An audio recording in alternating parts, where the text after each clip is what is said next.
working things in place. Hello, hello, hello. Welcome back, one and all, to more Final Fantasy XVI. It's been a bit, I know. It's been a couple of weeks. I meant to get back into the rhythm of things yesterday. A Saturday stream. Except I wound up with an hours-long throughout the entire evening headache that I just could not shake. It was bad. I felt bad. So I had to mulligan that. But I'm feeling better physically, at least today. So we'll see how much more I have going on in me. But, as I said, it has been a bit. And when last we left off with Clive and the rest of the crew, a lot had happened. Specifically, it can be all surmised as Odin happened. Odin, who is in league with Ultima, and their nefarious goals for the world and for Clive himself. If I say one thing after another of his machinations, we are now geared towards finally really going to the continent Ash. Not just stepping a foot on the matter, but actually needing to delve into it to deal with the Mother Crystal there. Well, unfortunately, we'll have quite a trek with us, and we are leaving Jill to guard the Enterprise. However, she has bequeathed us some of her power, and that's something I want to play around with. It has some interesting looking abilities, and has a funky little dodge business right here.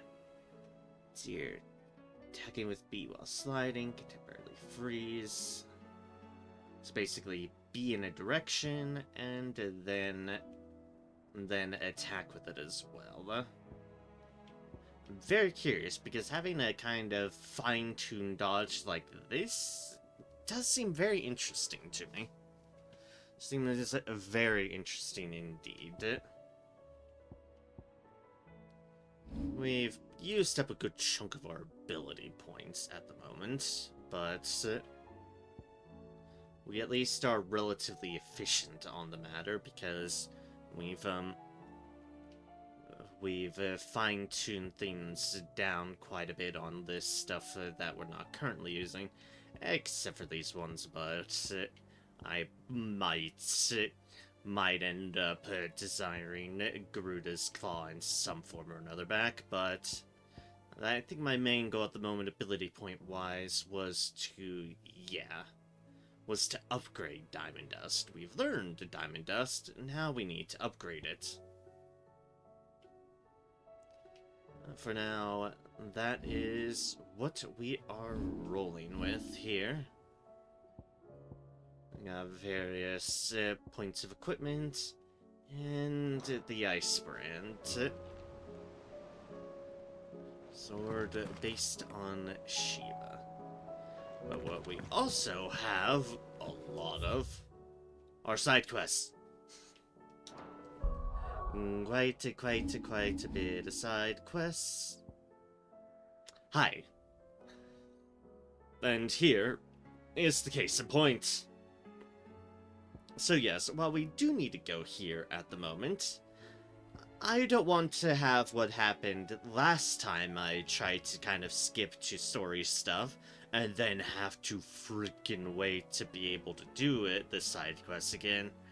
We are just going to be hammering out a lot of these. It'll it'll be at least a good measure of getting back into things and trying to figure out my abilities once more and just get back into the groove of the game. Because, yeah, it has indeed been a bit. Like I said, considering he's 317, that is indeed some time. 1, 2, 3. Yep, it's been a few weeks. What a hell of a fucking 3 weeks it's been. Nice to say, I have certainly not been a happy camper with life stuff going on and the like. Been keeping up with the Remnant 2 streams just because I have people around. So, we'll see how I fare on my own. See how much I can get done, get through, and all of that business.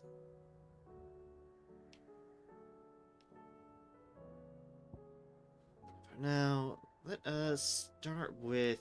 let's just start with what's on our top. Martha's Rest. There's a number of things we need to do in this area, so... let's just get started. Try to remember where we're at. Wonderful creatures chocobos are. They're fast, strong, loyal, and best of all, they won't balk if you point them into the belly of a flood. Thick skins these birds have. Thicker than most, at least. Now, leave them in a flood too long and they'll turn, sure as eggs is eggs. But a quick dip in and out, and they're right as rain. Which is a boon to a trader like me. Reckon there's enough Akashic on the roads to worry about without this old girl turning. Yep, that lines up with what we've seen. It's not impossible for chocobos to turn Akashic. We've unfortunately seen Akashic chocobos. We've got a few rooms going spare now. You want a bed for the night? You speak to Martha.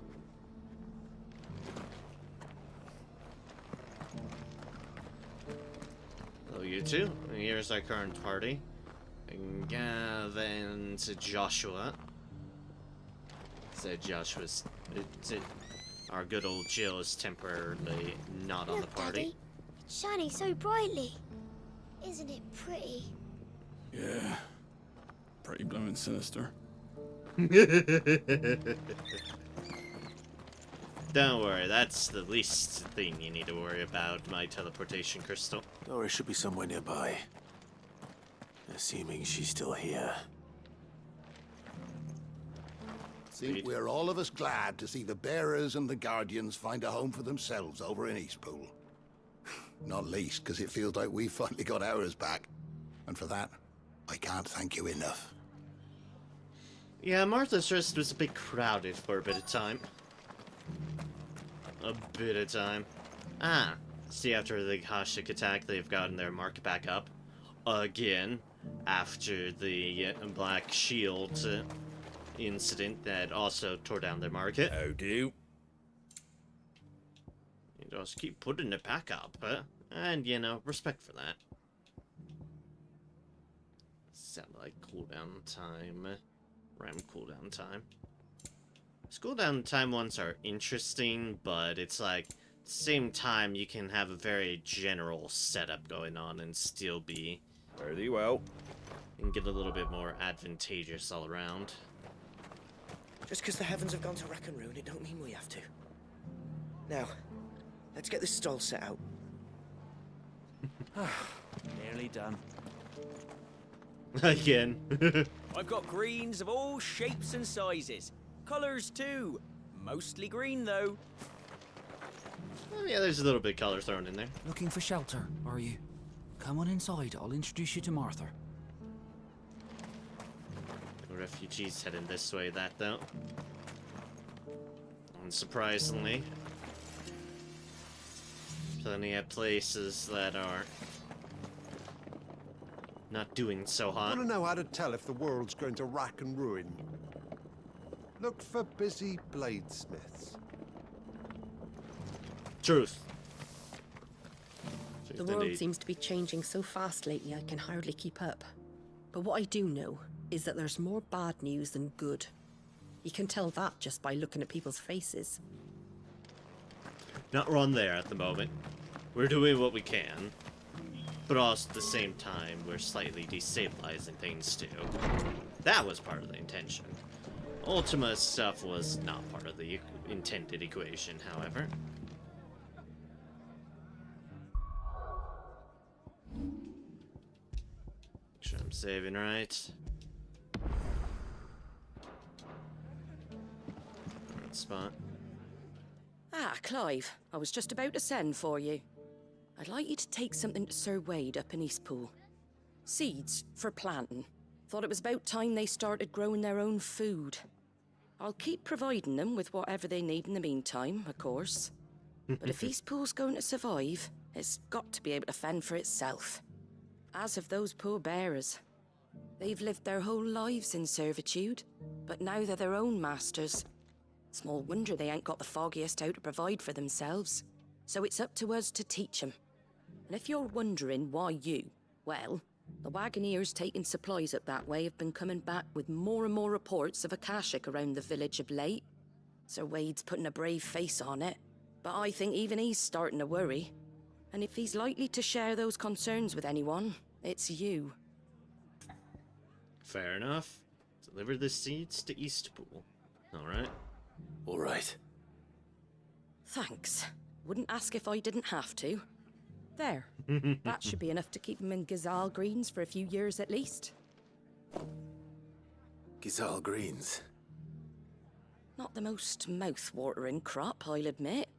But they're hardy, they grow fast, and they fill a hole. Better that than something that'll wither away at first frost. And chocobos love 'em too, which is no small thing. When I say all of us need to pull together to get Eastpool back on its feet, I mean all of us. They ain't exactly succulent, but cook 'em right, and they're just about bearable. I'll take your word for it. Anyway, Sir Wade'll know what to do with them.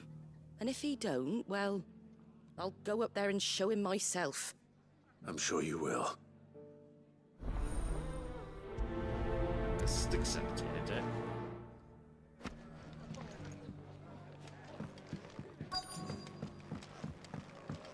Just looking for someone else here. Clearly that way is not up, but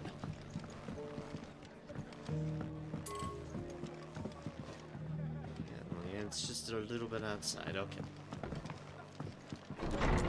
At least I've eliminated here in the realm of potentials. Maybe it's around back. It doesn't still hurt, does it? Oh, 1,000 Akashic jaws couldn't hurt me. I'm a son of Rosaria, after all. A born survivor. Or not, it's somewhere in the markets then. Weird, I didn't see anyone that...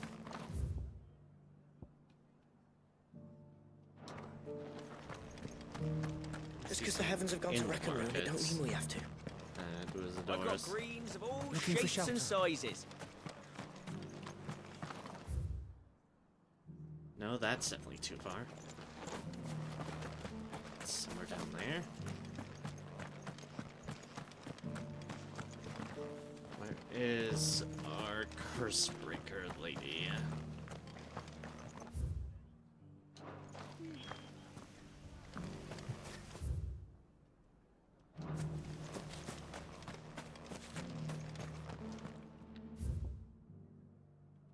Maybe they're in a tiny corner of that, but I don't see anyone outside. I don't know. I was gonna say, but it seemed weird to get the prompt while we were outside.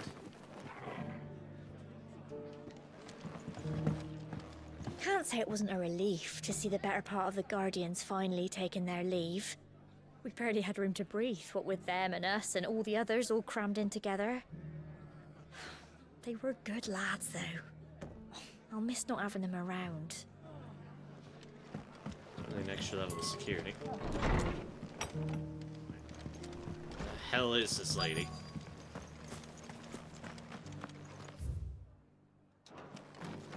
The answer is I have no clue at all. All I know is I keep on going in and out of the zone, but not seeing the person.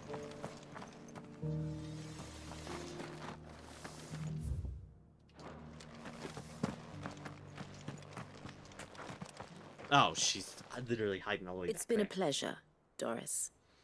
Just like old times. I'll give your offer some thought, my lady. How goes the investigation?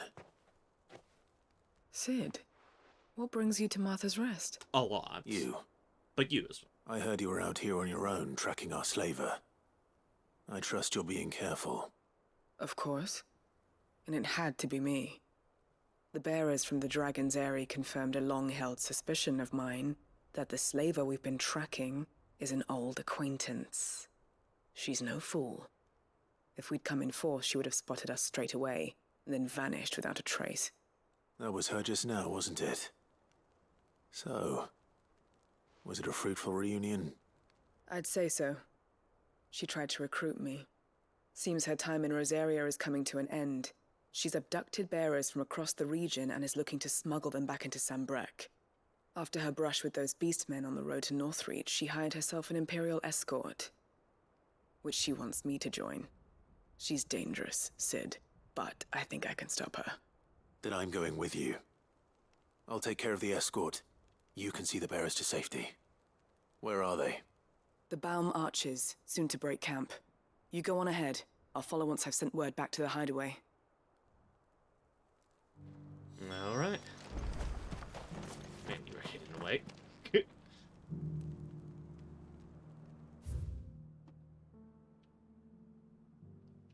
Alright, so we have some deliveries there, and then down there, down there, down there. It's like, alright, bunch of stuff down there. Alright, this will be the relatively more simple one, so let's go to Eastpool, because I can just teleport straight there.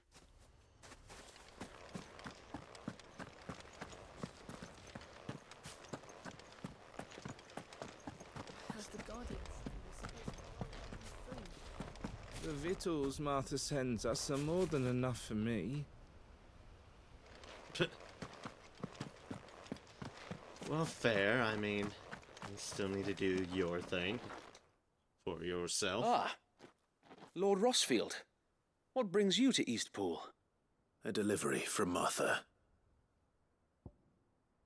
Gash green seeds. Well, chocobos adore gash shells and greens. Their human masters find them significantly less toothsome, turning to them only in times of hardship, most often after their faithful steeds have already been added to the pot.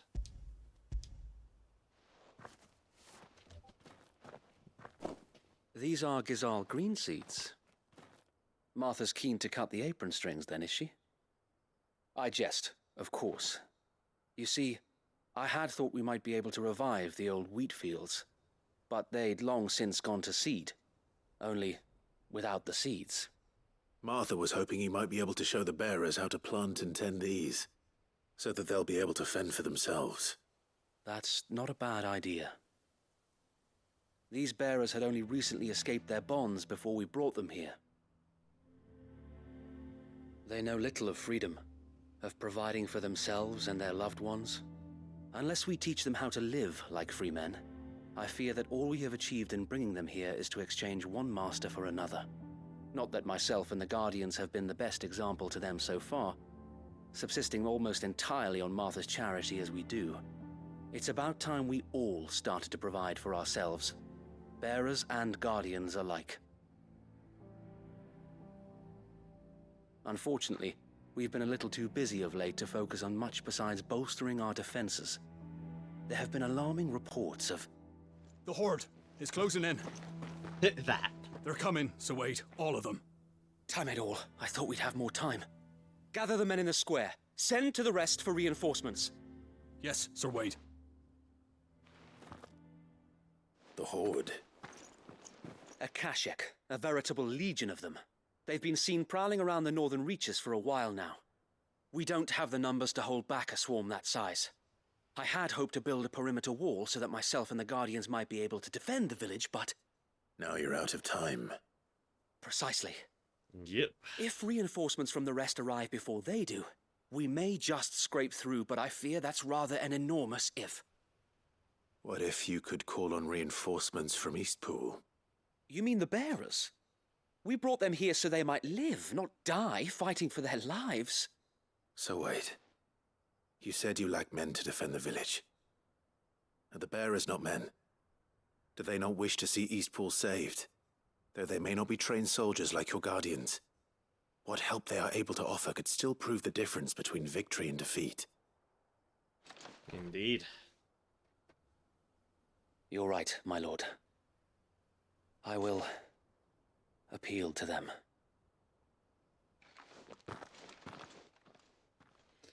Indeed, indeed.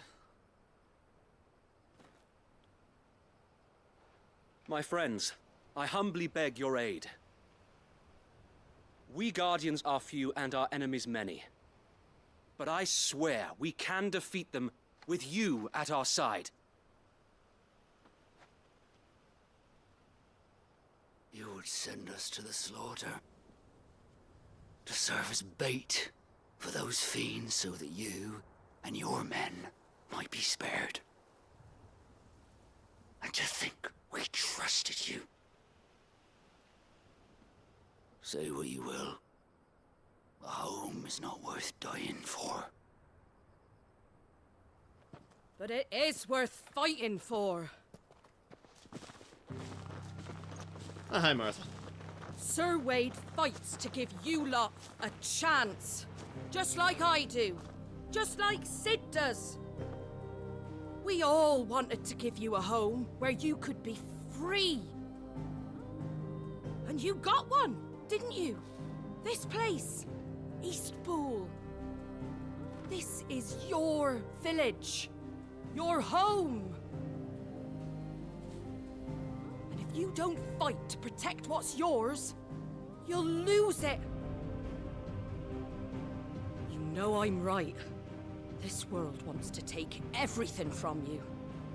Everything. Your homes, your freedom, your very lives. So then, are you going to stand by and let that happen to you? Are you going to accept fate like good little Bran did and die, having never stood up for yourselves? Or will you fight like free men and women? Someone was carrying that for her. Like, here's your pen, ma'am.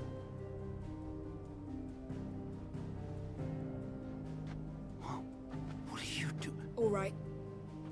Give me a sword. I never dreamt I'd have a home of my own. And now that I have, I don't want to lose it. I will protect what's mine, or die trying. We all will. Free men and women, fighting together.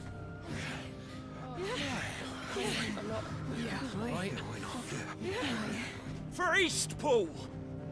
For Eastpool!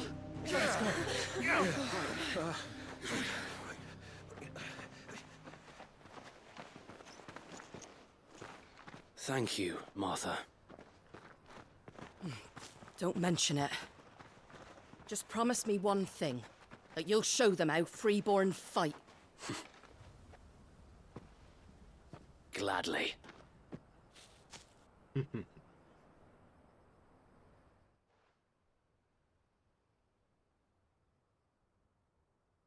Well, if it was numbers you were lacking, you certainly won't be now. Thanks to you. Me?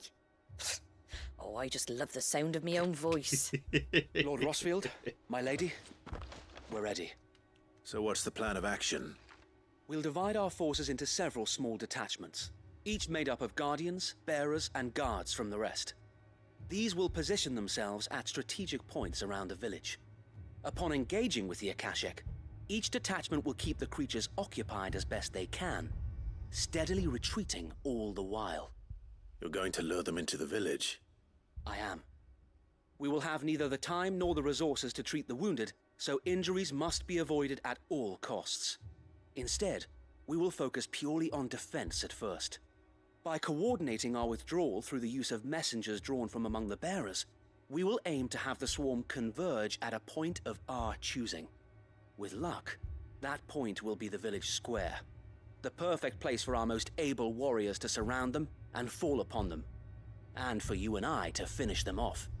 A sound plan, but one that'll require a leader with a cool head and strong nerves to coordinate the retreat. I'd say you have both in abundance, Sir Wade, but you'll be needed.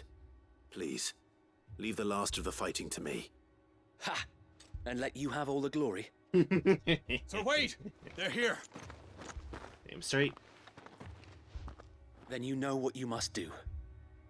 We work together, everyone playing their part, each shielding the other that no man might fall, that Eastpool might live on. For Rosaria! For Rosaria! We've no time to argue, my lord. I'll do as you ask. And I will do as you ask. Suppose we'd better do our bit too then, eh? Right you are, Martha.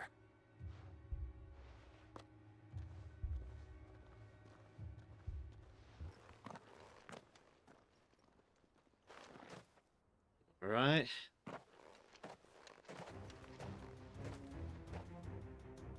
The calm before the storm. And the storm's here already. And here it comes. We can't let Eastpool fall. And we won't.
Ooh, I am definitely rusty.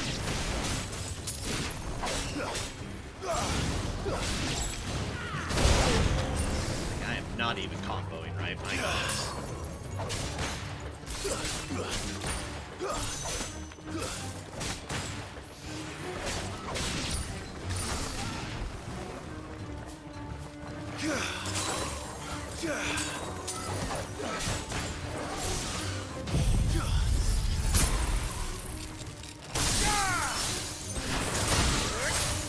Alright, that's a charge.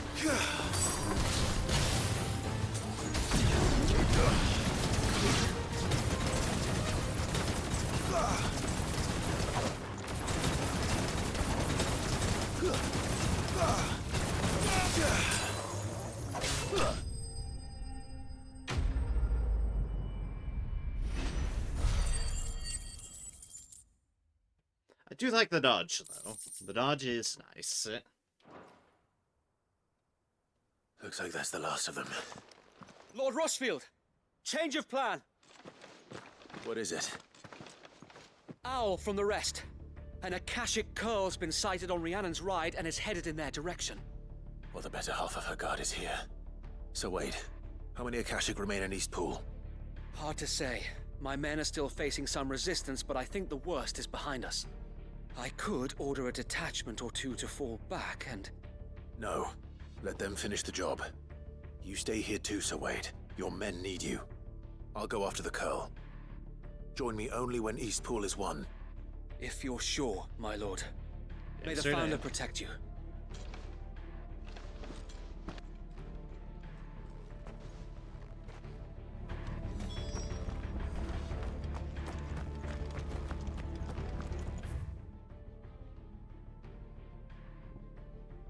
So they're there at Roma's Rise.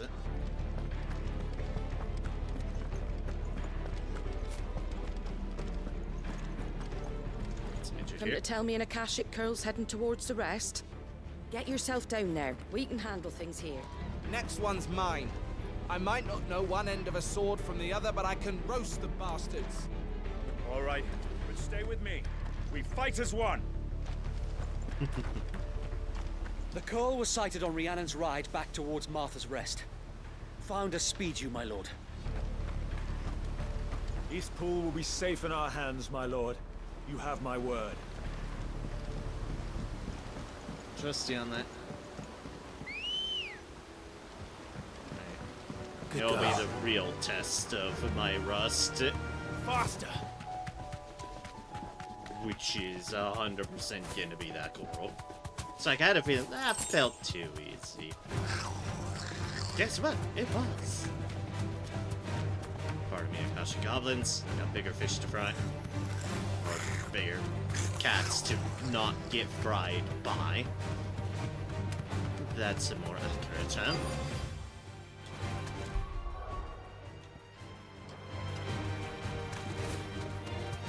Right, I can't because... There you go. Because some rude people were chasing me.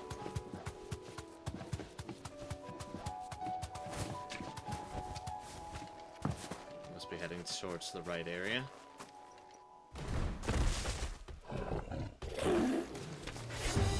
There it is. With me, Joshua. Muhammad! Not what I thought he was doing.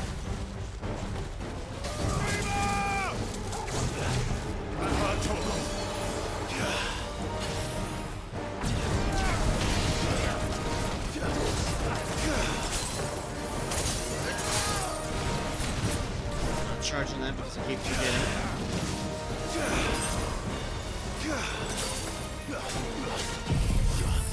Muhammad!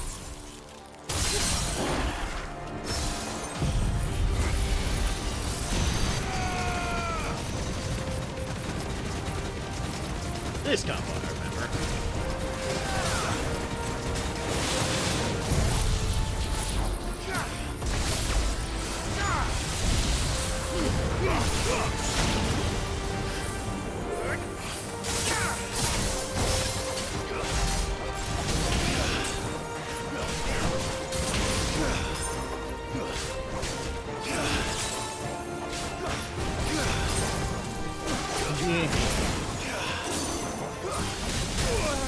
Nope.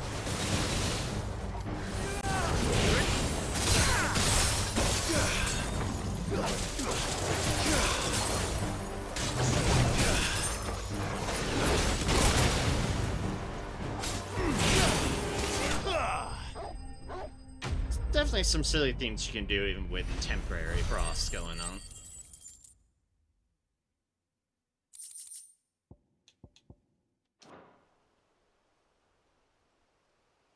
All right.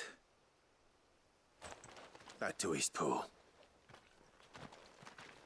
Let's go, Torgal. Let us go, let us go. I'm glad to get back into the swing of things, even if but for a bit. Forever long.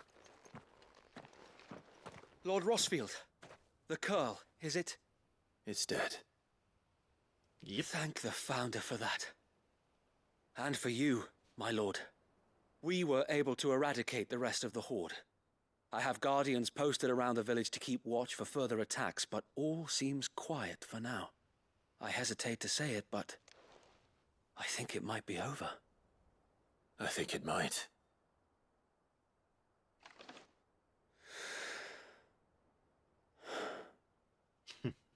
We did it. We saved Eastpool. Thank you, my friends. Thank you. No, Sir Wade. It's us who should be thanking you.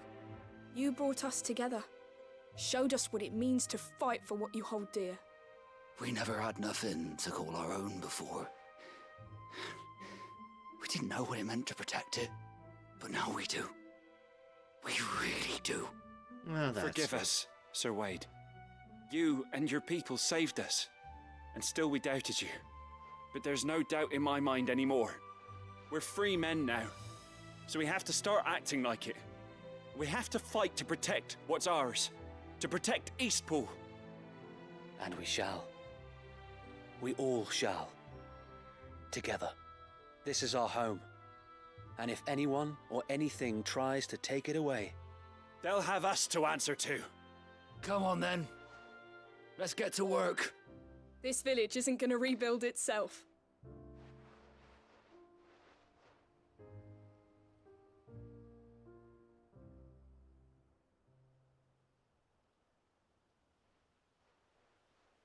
They're not slaves anymore.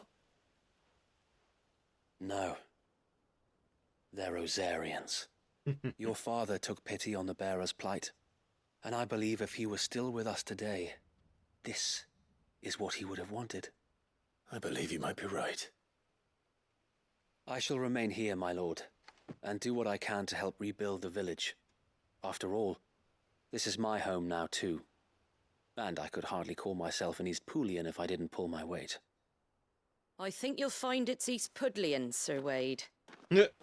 But you should be proud all the same. I'll have to pull my weight too. Can't have the rest getting outclassed. Speaking of which, I ought to be getting back. Can we continue to count on your support, Martha? Of course, and I'd be counting on yours too. Us Rosarians have got to stick together, haven't we? Indeed we have. And Clive, come by the Golden Stables when you get the chance. I ain't paid you for delivering them seeds yet. All right. I will. It's everything else I've done, yes. Lord Rossfield, do you remember our very first mission together? Clearing the goblins from the Stillwind marshes? Yep. How could I forget?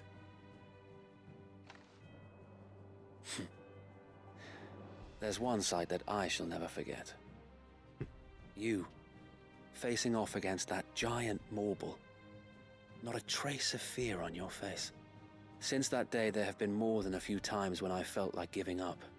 When the odds seemed so stacked in the enemy's favor, I thought I may as well just lay down my sword and surrender.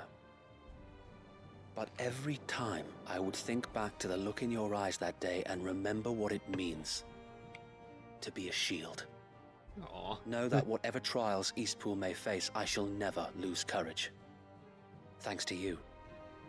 So Wade, you have always been a true shield. I know that Eastpool, and indeed all of Rosaria, will be safe in your hands. Thank you, my lord. I know the rest of the world will be safe in yours. I'll do my best. What Clive said.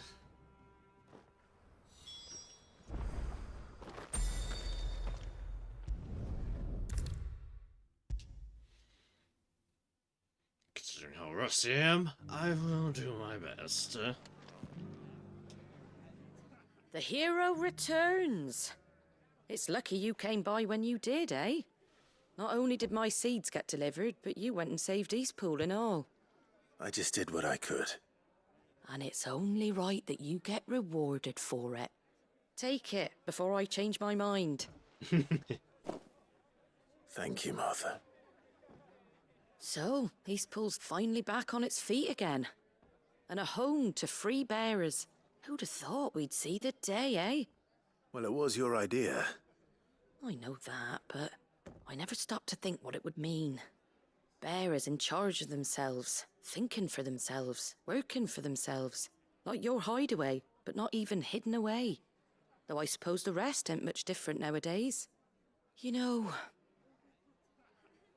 bearers living free like that reminds me of when I first met Sid.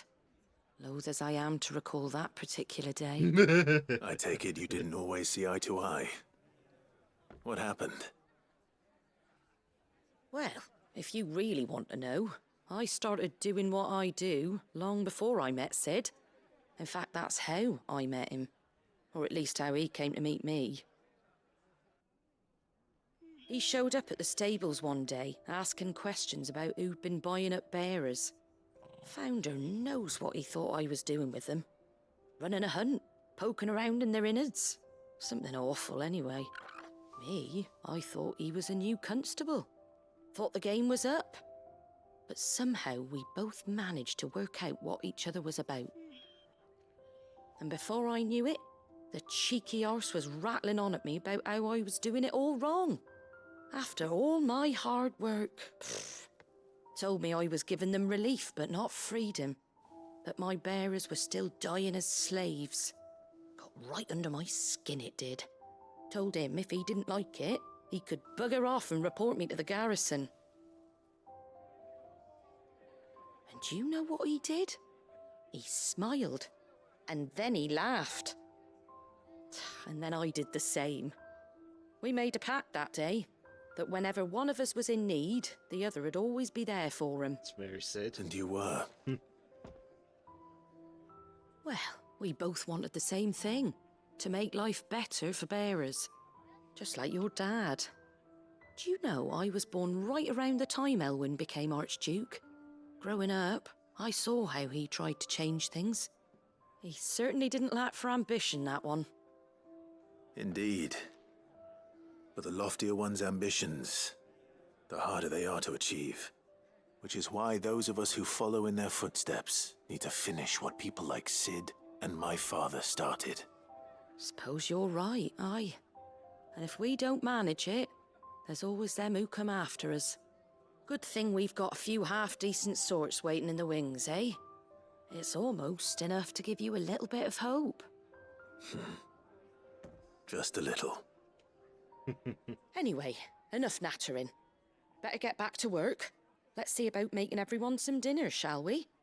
The least the folks who saved Eastpool deserve is a hot meal. And you and me ain't gonna save the world on an empty stomach neither. That sounds like a wonderful idea.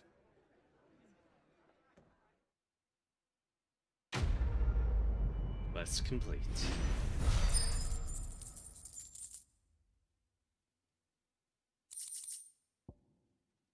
Martha's Rest signboard. The emblem of Martha's Rest, personal fiefdom of the Golden Stable's indomitable landlady.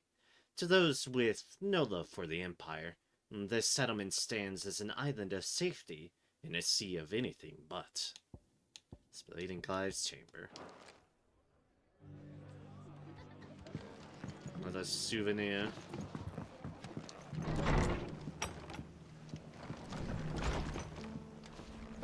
Of course, the actual signboard's still right there. Unlike with the hangman, this one, someone's like, yeah, it's probably a spare. Probably. Alright, so next one is over there, which should be easier on this accord.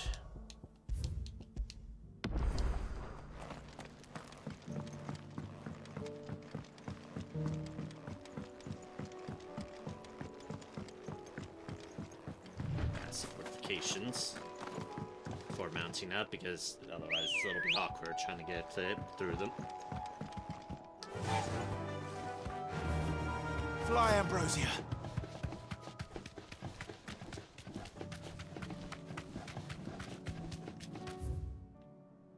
Okay, it's indeed the one across the bridge. There's something hostile there. We're not gonna worry about it.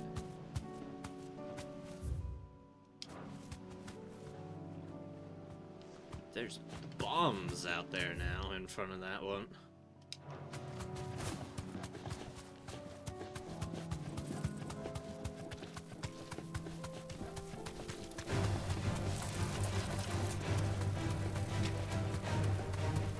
Wait a minute. Probably.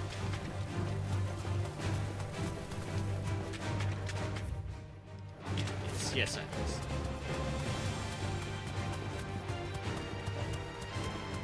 God, spiders. Dislike it tremendously. Here's the aqueduct. Now to find our stonewort. Yote mentioned blood-red petals. Oh yeah, this area's definitely flooded, and oh look, hostiles. Who could have possibly guessed? No, what's that? Me? I could have guessed. Yeah.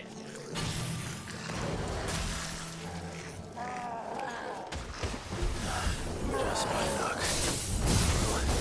I won't be picking anything till they're gone. There's only one thing for it.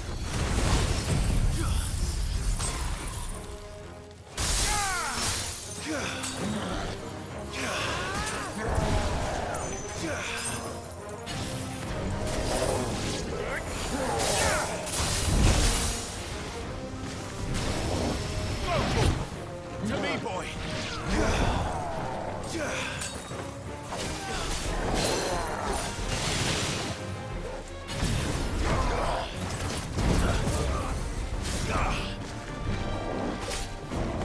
Nope, I wouldn't do that, but I will do that anyways.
Well, goodbye, Josh.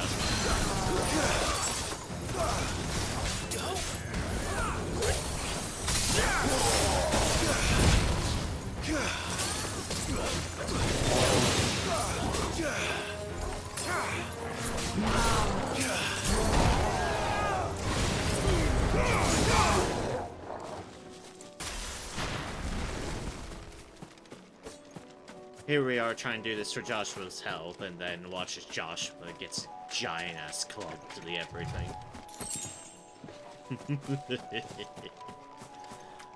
It's hilarious.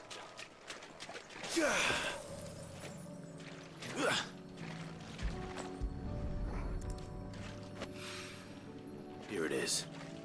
Better collect as much as I can before reinforcements arrive. Probably a good idea, yeah?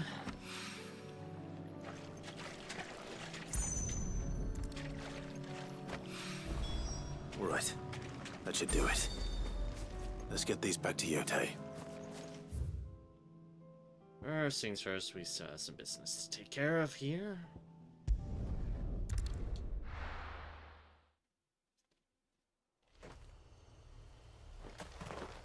Yeah, still defaulting to my regular dodge, which is a habit, to say the least.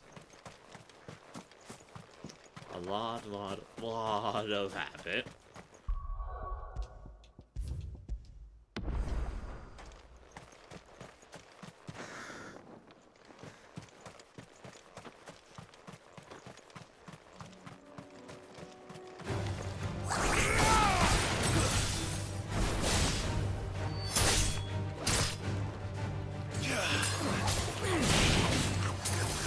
Finished.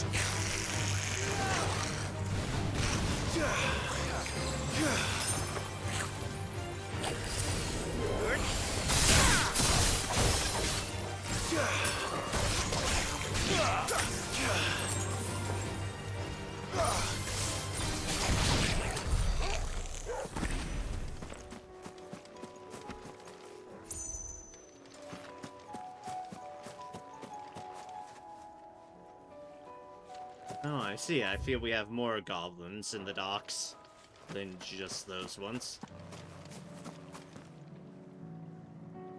Considering I see a big fellow over there on said dock. Well, fair enough. Good to know. I don't think that's a bounty I'm looking for, or anything of that such. That.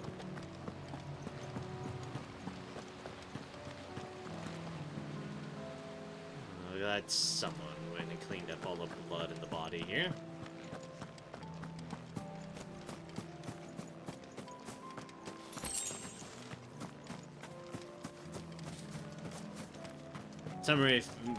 For some reason, I feel like I got ambushed there in a past point of the game.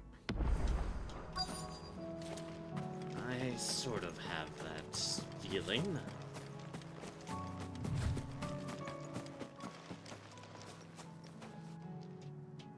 Good. They haven't broken camp yet. How did Doris come to know a slaver, I wonder? This are We've some waited armored long escorts. enough. She's not coming. Ready the bearers. We're leaving. Back to civilization, is it, Mom? With all haste, lest any of you lackwits start talking like these feckless bumpkins. I presume your men are ready. We've suffered too many delays as it is. Any more, and I'll be docking your pay. Yes, Mom. Oh, but before you go, it appears we have company. Kill him. You're welcome to try.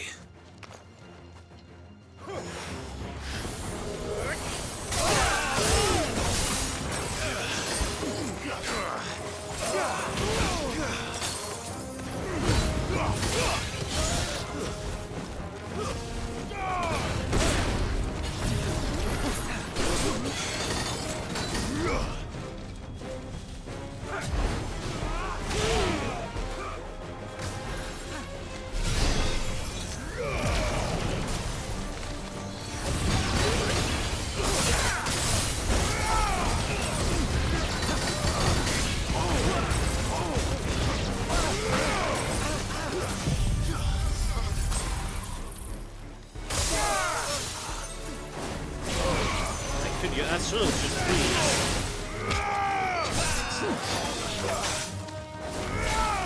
Stop protecting. Could you please, game? It's actually the focus.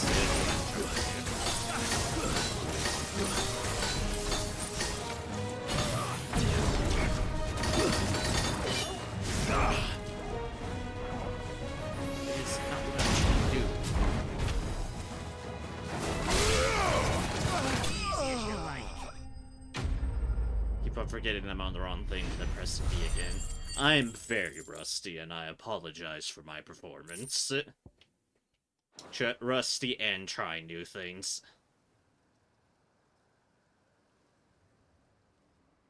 So much for your escort. You'll forgive me for not avenging my men.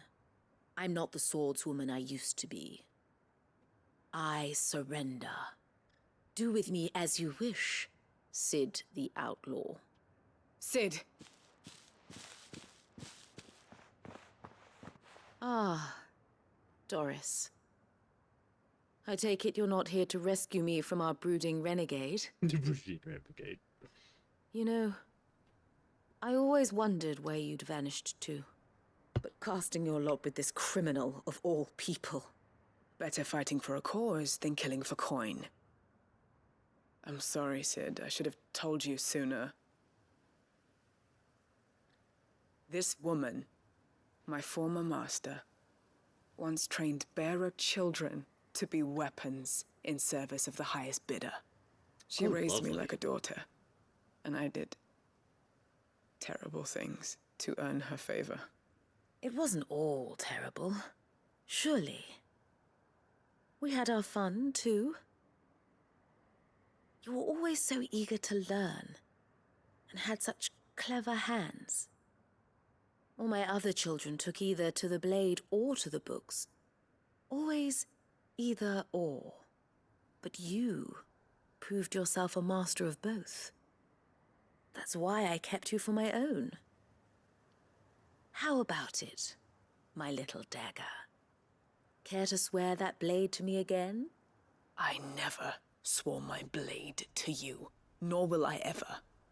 I fight for a higher cause, to liberate the bearers of this world. Farewell, Master.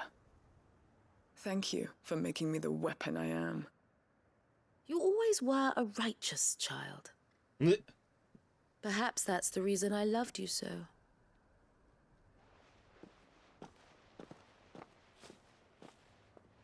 Just letting her walk off. What do you want to do with her? I am not the killer she wanted me to be. Not anymore. And she no longer has friends in high places. The Dame does, though. Her connections at the Imperial Court will see that justice is done. Ah, okay. All right. If you're certain. I am. And thank you for everything. Now, I better let these bearers know that they're safe. Hitching in on our connections, eh? I do like our connections. And I should head back to the hideaway and put Cole's mind at ease.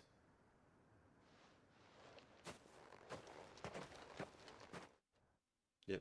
Don't worry, Cole, it's fine. It's just something personal. Oh, jeez, it's taking me right back here. Oh, I'm gonna have to walk back there to do the other thing. Damn it. Welcome back, Sid. Doris's message just arrived. I hear you saved more bearers from being smuggled across the border. With any luck, they'll be joining us in the hideaway shortly. Oh, and your letter. You don't need to worry about Doris anymore. I'd been hoping as much. She mentioned one or two things in her report. So the slaver we'd been chasing all these months was her former master. Wish I'd known. She's been arrested, by the way, over in Sambrek. Went quietly, or so we're told. And she won't be getting off lightly. The Empire may have no love for bearers, but it's none too fond of black market traders either. Can't have been easy for Doris. I'm sure it wasn't. But don't worry. She'll be all right. I hope so. Suppose you should know, eh? You had quite the past yourself before you came here, or so I understand. That's put it lightly. Thanks again, Sid. The Cursebreakers would be lost without Doris. And you, of course. Keep up the good work, Cole. Like that's putting it very mildly.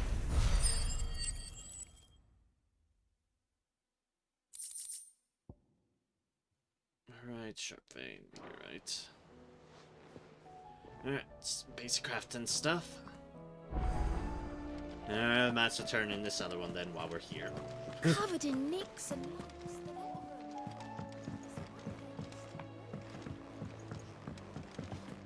Oh wait, no, we're not turning here. You're just the Moogle.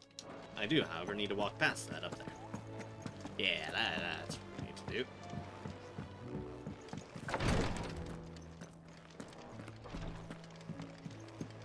So that you can do your thing, Yote. Yote, I brought back all the stone and water I could find. Will this be enough? Stonewart. One of the few varieties of flora capable of resisting high concentrations of ether. This herb is most often found in and around ether floods, where the fauna that would feast on its nutritious roots often fall prey to their Akashic cousins, if they don't turn themselves. Grim, but fair enough. Yes, my lord. Thank you. I'm sure it will serve us until we can find another source. I'm very glad to hear it. You and His Grace are very much alike, you know. You think only of how you might help others, and never of the danger to yourselves. Yeah, no more than you have minding my brother. You've risked a lot for him, and I thank you for it. I am honored that you should say so. But I beg you, my lord, do not give too much of yourself for the sake of others. We could not afford to lose you. I'll keep that in mind. We shall put your advice into consideration, as we intend to plunge ourselves headfirst into danger and disaster. It'll be fine. Probably. Oh, right. I do remember where that marble is now. That's a Rosaria thing too.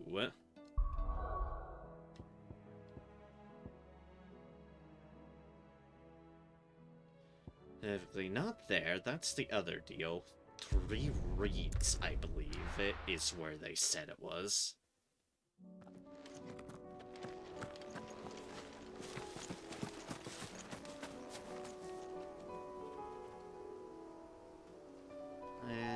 Plants, buffalo. Whispering waters.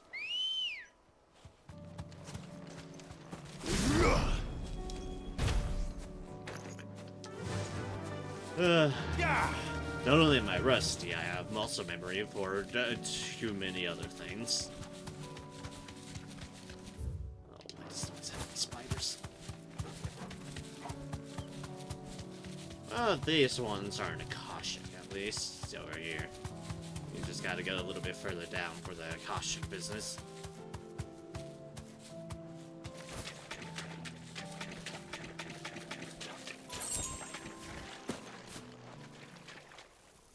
I had a feeling this felt like an area where, yep, a mortal would love. Carrot, rank B. Way too adorable of a name for this monstrosity. Couldn't have been just any mortal, could it? Alright then.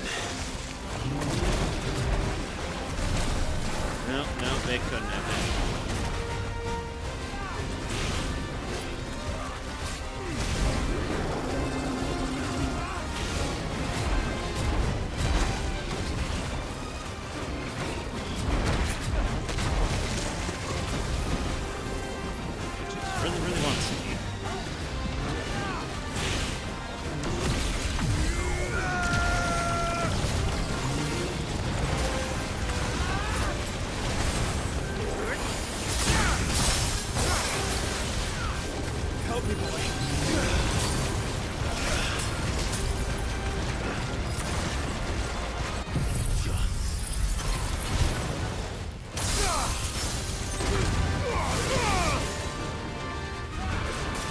Need to remember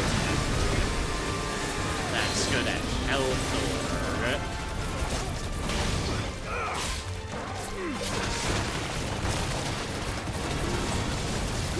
stats.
Whoops.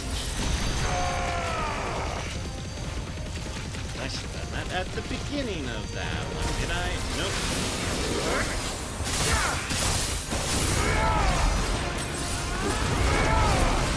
Fire and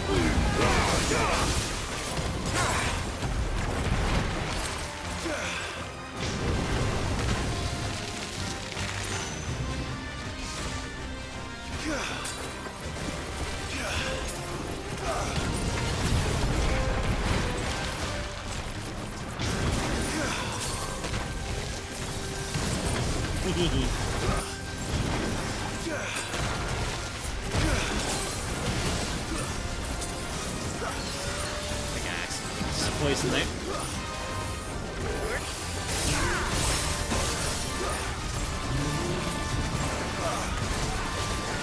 That's all I can say. It's a bit hard to see it.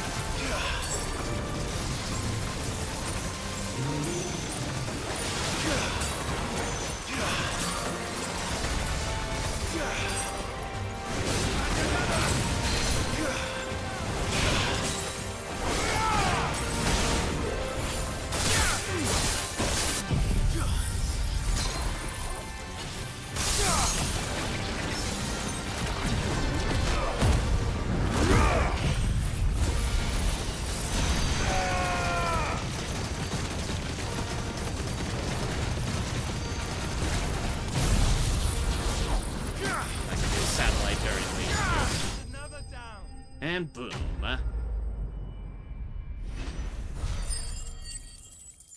Yeah. Alright, tear down. An immortal tendrils ours. Extending from the underside of a mortal's body, these tendrils mainly serve the purpose of locomotion.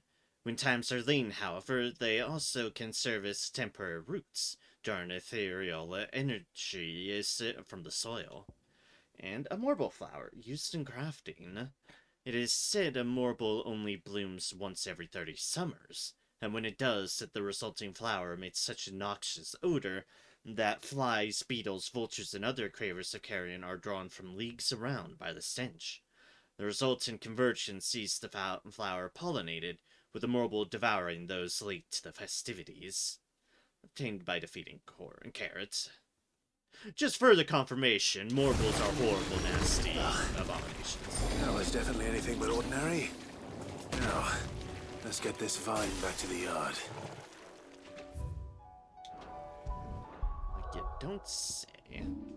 You don't say.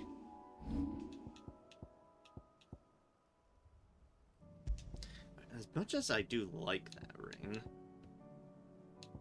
the thing is that if I am using my current one, I shouldn't be tempted.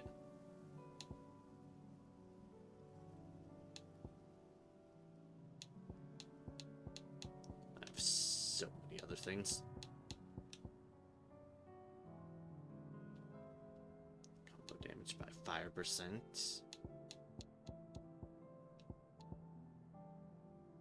Potency of potions is alright. Let's put that for there for now. Just so it's like trying to encourage myself to play around with that more, but knowing that I can just bop up the item if so desired. Alright, let's go to here and see if I can't cut through the town.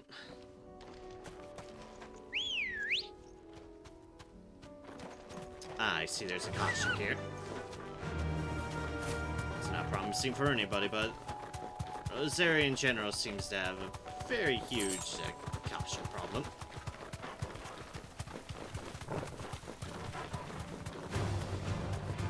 Oh, speaking of which, that place has a very big ether flood problem.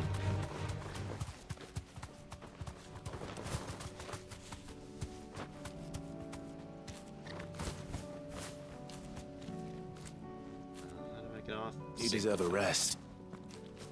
The people of Armor might not have been the friendliest sorts, but they didn't deserve this. Not that the ether cares. It springs up wherever it likes. Nowadays, that seems to be all over. Mind how you go, Sid. There's a Kashik about. So they got... Ooh.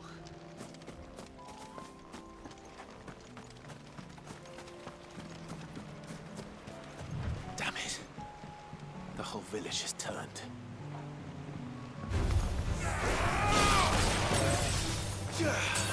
Stay down. Well, that answers my question of what happened to Amber.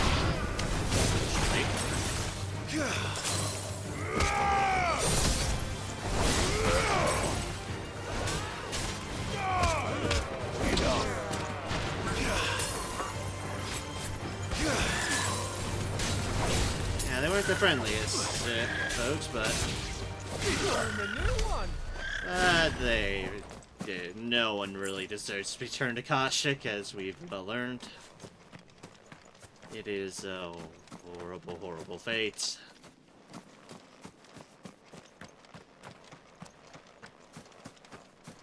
There's some third parties who'd agree with that assessment, but we don't fucking care what Ultima and his minions think.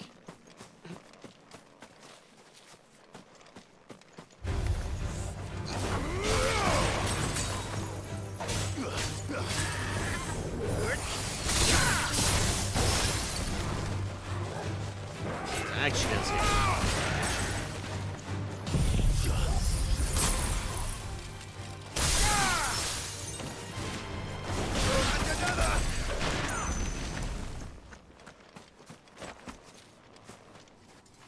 At this point, this is just putting them out of their mercy.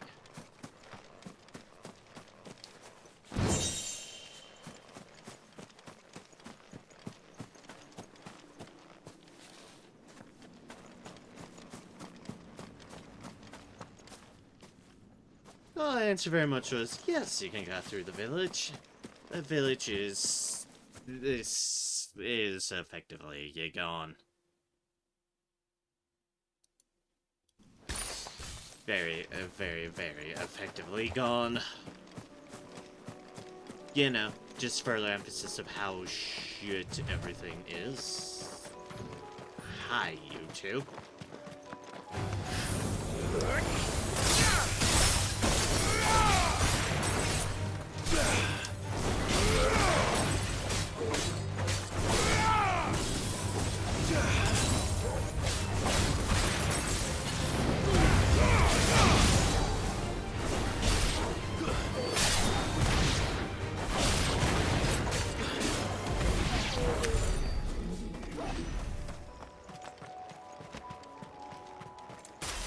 I wonder if there's a way I can mix up my build to be a little bit smoother.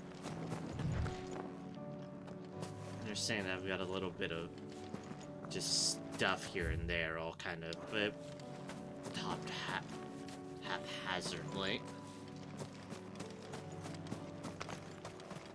I mean, the first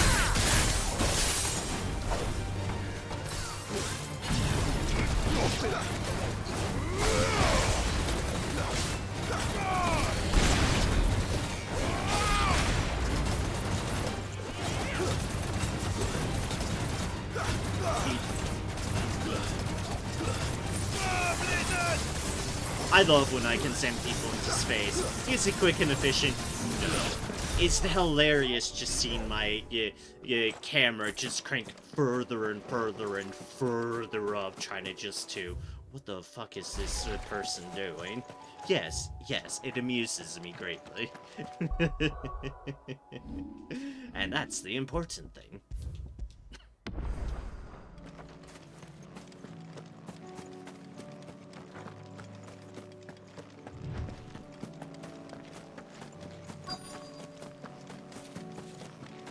I'm guessing it's behind the big guy, isn't it? Right, I did want to check that. Alright. Ice Age is predominantly health.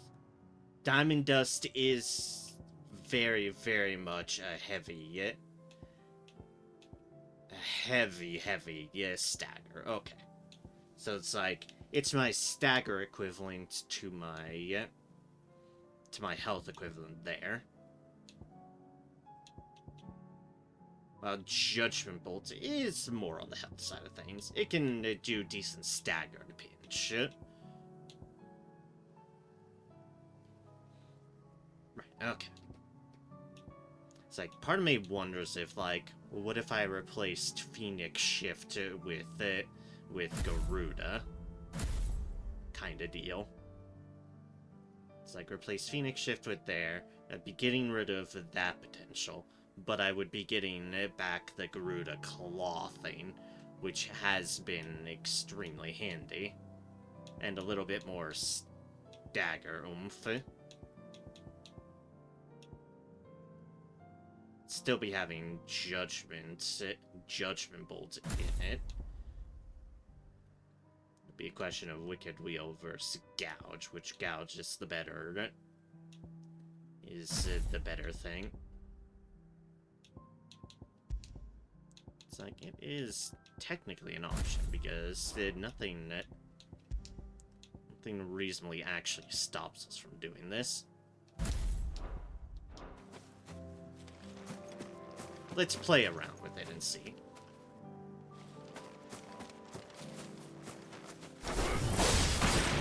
I'll need to deal with these ones first.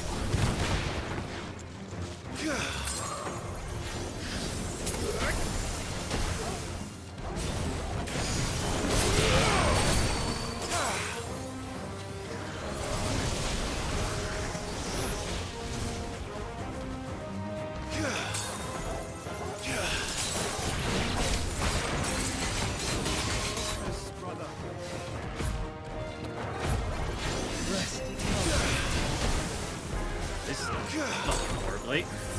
God. I think I've forgotten everything of how to do anything about this.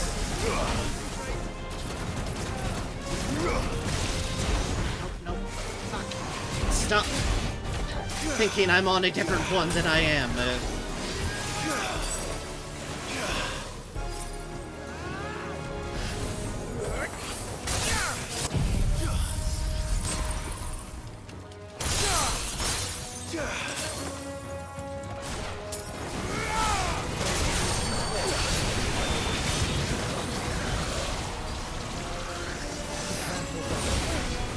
Nice try. Nice try.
To find this spherical echo.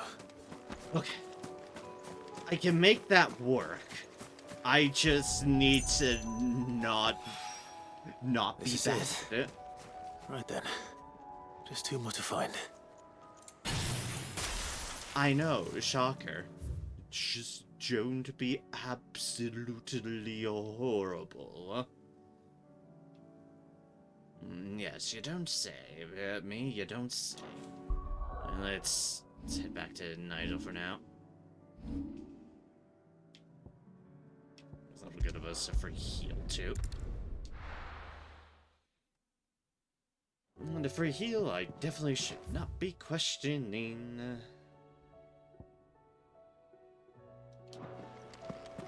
Alright. All the way down there. That's one of the 3 spheres we need. The stew.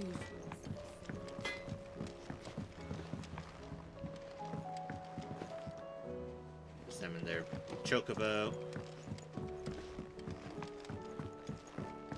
Their continued menagerie of just animals in front of them.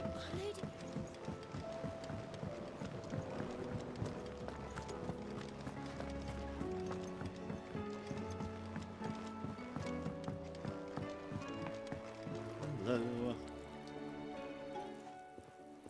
Sid, I can't help but notice that your satchel is twitching in a most violent manner. You don't say. Here, take it before I regret it. Here. It's your problem now. What an amazing specimen. The flesh positively throbs with vitality. If I can successfully graft this to the Morganbeards... When I successfully graft this to the Morganbeards, I suspect the results will be immediate. I shall begin at once.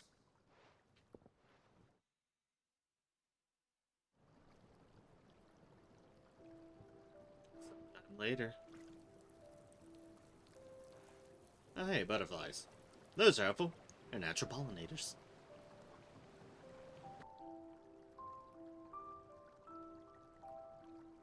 It is just as I hoped. Witness how the Morganbeards have taken to the blighted soil. How they bloom with heretofore unseen vigor. Why, I dare say such a vine graft would yield similar results when applied to other specimens as well. I'm glad I could be of assistance. You've not only helped us, Sid. You've saved us. Do you recall the extract with which I provided you before? I took a moment to distill some more, but this time with the petals from the invigorated Morganbeards. And would you believe? Its potency has nearly doubled.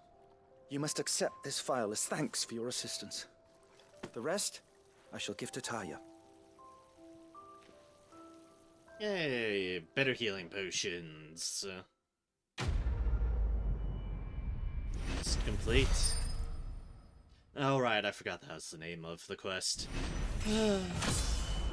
Level up to level 41. HP 2604, attack 414, defense 306, stagger 402, strength 102, vitality 113, will 102. Invigorated Morganbeard extract. If adding the extract of Morganbeard petals to curative or performance-enhancing potions increases their potency, then imagine what adding the extract of Morganbeard petals fortified with the vigor of a mortal gripped with madness might do. Necessary for further increasing consumable potency. Which, consumable potency, maximized. You've obtained a vial of invigorated Morganbeard extract, further increasing the potency of most consumables. Both potions and high potions now restore even more HP, while Strength, Stone Skin, and Lionheart tonics last even longer. Although we're utilizing much in that front, but hey, Allow me to thank you again, Master Sid. I do believe you have quite a knack for this sort of work. Should you ever grow tired of saving the realm, we would happily welcome your assistance here in the backyard on a permanent basis. I jest, of course. A few more of these, and the Deadlands will seem less dead. Alright. That is that.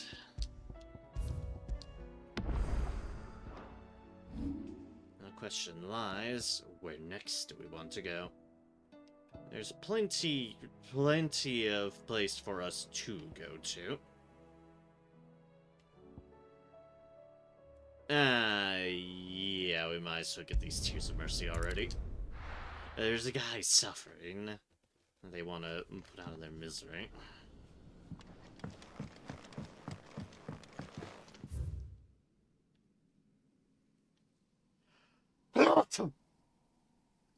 Ugh, pardon me. I was gonna say, and that also should be in the way. Yep, to add events.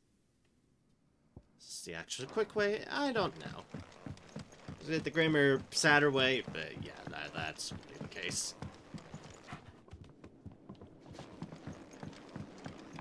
At least not everybody from here is dead or turned. So that's something, at least.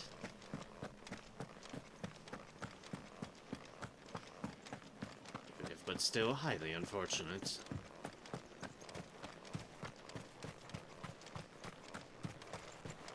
Alright, let's deal with this Mightling so I don't have to worry about this horror upon horrors. This is no time to ride.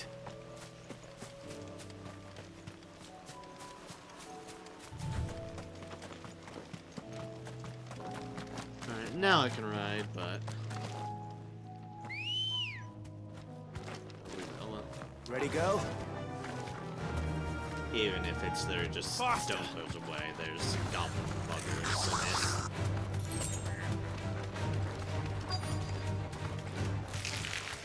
it. Rodrigo could have mentioned his spiders would be the size of curls.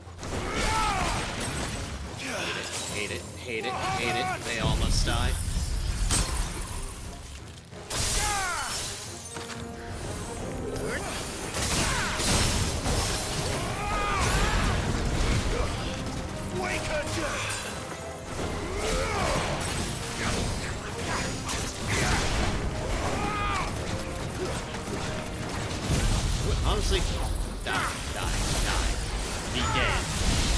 dead, my god.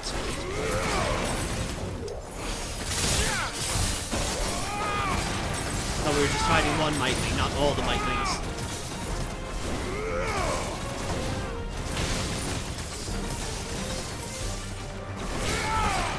At least go with the one that's...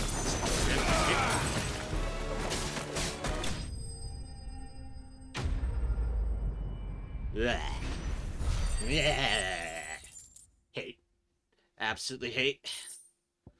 And Spider Eye. Lovely.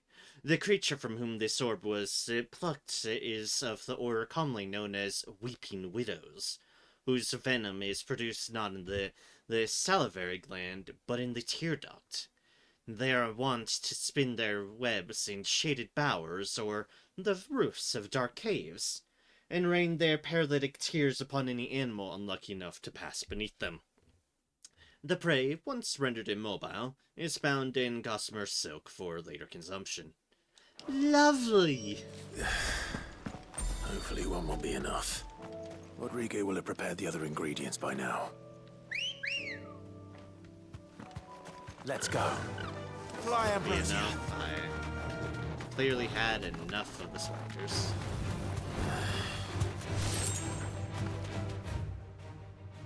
Yep. Over and around. No bombs, goodbye bombs. No need to deal with you, bombs.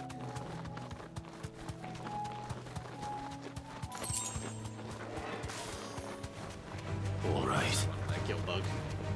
Worth it.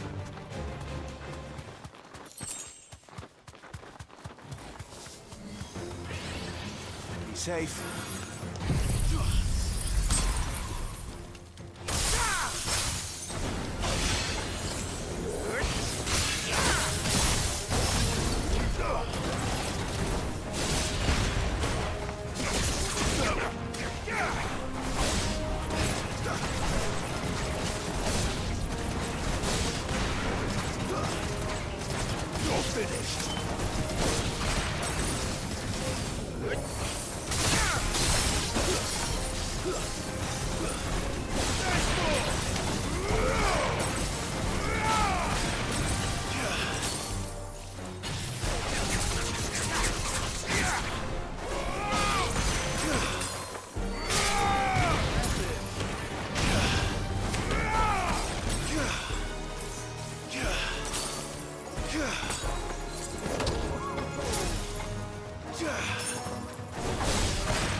And a boop.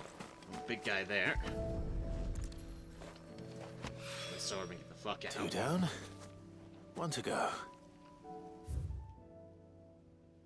But out, I mean, there's a deal off at the Vale.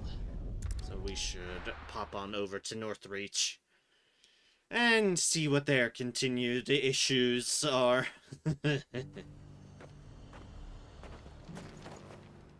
Because, oh boy, do we know they have issues. A veritable ether flood in the old capital. The Dominion were done for. It's lucky we stayed here. Was that shouting I heard from the barracks? You're that sellsword the dame's so fond of. That was some fine work you did up in Moor. We'll, see to our own affairs from now on now. Duke's got big plans for the Empire.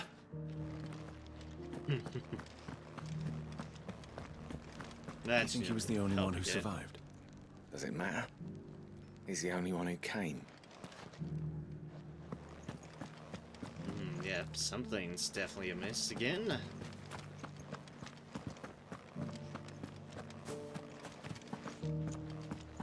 We already have a leader in the Dane.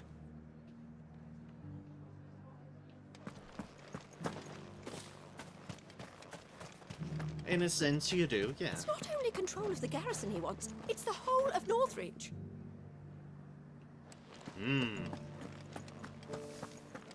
Definitely something going on. And you're just gonna fall into line? What else can I do? I'm a soldier. Things definitely happen. I don't trust this Duke. If we're not careful, he'll undo all the dame's hard work. Supposed Duke, eh? Oh, good. Royalty. Oh, Clive. What am I to do? My wards and I may soon be without a home. What's happened? The High Cardinal has descended from his lofty throne and taken up residence here in Northreach. The High Cardinal? Leader of the Council of Elders, second only to his Radiance at the head of the Imperial government. He lived? Not that any of those things still exist. Now he goes by his noble title, the Duke of Oriflamme. And what does he want with Northreach? He wants to transform it into a military stronghold, a foundation upon which to build a new Sambrec. He's already secured the support of the various army remnants, with promises that they shall be afforded the respect they deserve in his empire. One built on the confiscated property of the people. Ah, good He would start. rob the populace to pay for it. Believe me, I have used every means of persuasion to discourage him from this folly. But for whatever reason, he will not listen to me. What does Captain Philippe make of this? When the town was under attack, it was him the soldiers rallied around. Couldn't he use that influence again? How? By speaking out against one of the most powerful men in Sambrec. A man whose stated aim is to revive the empire Philippe's comrades swore to serve, and to improve the soldiers' lot within it. The captain can offer them a regular supply of gruel, and an occasional trip to the Vale to help them forget the terrors they face each day. The Duke offers them a vision of strength and safety. No. Any attempt to incite mutiny would cost Philippe the support of his men, if it did not cost him his life. Yeah. But given the sounds mood right. around town, mutiny may yet be unavoidable. The people have little appetite for further deprivation, least of all when it serves only to elevate others. Understandable. Who could blame them? Clive, Especially after all they've been through. would you appeal to the Duke on my behalf? For your services to Northreach, you have the respect of the soldiers, and they will take you to His Eminence if you ask them. And unlike Philippe, no bonds of loyalty prevent you from speaking your mind to the man. Well, will you try? You could hardly fare any worse than I did. No kidding. Under new management, appeal to the Duke on Isabel's behalf. I'll see what I can do. I'll see what I can do. Thank you, Clive. Tell me then, where will I find this Duke of Oriflamme? In the garrison? Overseeing the troops, yes. All right. Wish me luck. Because I will need it. Gods will I need it. Might this Duke have been at the remembrance ceremony? Let's hope we didn't make a strong impression. Indeed. Indeed, Clive and Joshua, indeed. We already have a leader in the Dane. They're already split here. If they could work together, that'd be fantastic. Towards a new future. One at a time now. There's enough for everyone. Thank you. We won't forget this.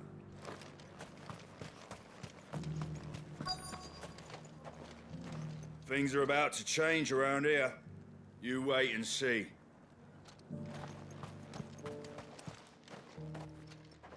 Halt! Oh, sorry about that. You're the dame's man, aren't you? You got some business with the captain? No, actually. With the Duke. I was hoping I might be able to speak with him. We're under orders not to let any civilians pass. But you should be all right. His Eminence has heard all about you and your heroics. Wait here. I'll go and ask. It's like, hey, you should be fine. You've literally saved our lives. So, you are the sellsword who lent his aid to the garrison. The Empire owes you a debt, and I shall see it repaid. But tell me, is it wealth that you seek, or favor? Neither, Your Eminence. I thought only to inquire about your plan to turn Northreach into a stronghold. Ah, I see. You are worried the expanded garrison will render your services redundant. Not quite, but... Yet you needn't be. A proud fighting man like yourself shall always have a place here. Pride of place, in fact. For too long has the contribution of the noble soldier been under-reckoned. But no more. For it is they who shall see the Holy Empire rebuilt, beginning right here in Northreach. Why here, Your Eminence? The town has been fortunate enough to escape largely unscathed from the recent troubles. Her defenses are sound, and her garrison well prepared. Which is more than can be said for Oriflamme or Twinside. The Empire wants for a capital, and I believe Northreach to be the perfect place. With Caer Norvent as her citadel. Once we have seen to the refortification of both the town and the castle, we need only build a wall around both to create a city that would be the envy of the twins. Plans are already underway for the construction. Soon enough, these thralls shall learn that they are no match for the might of Sanbreque.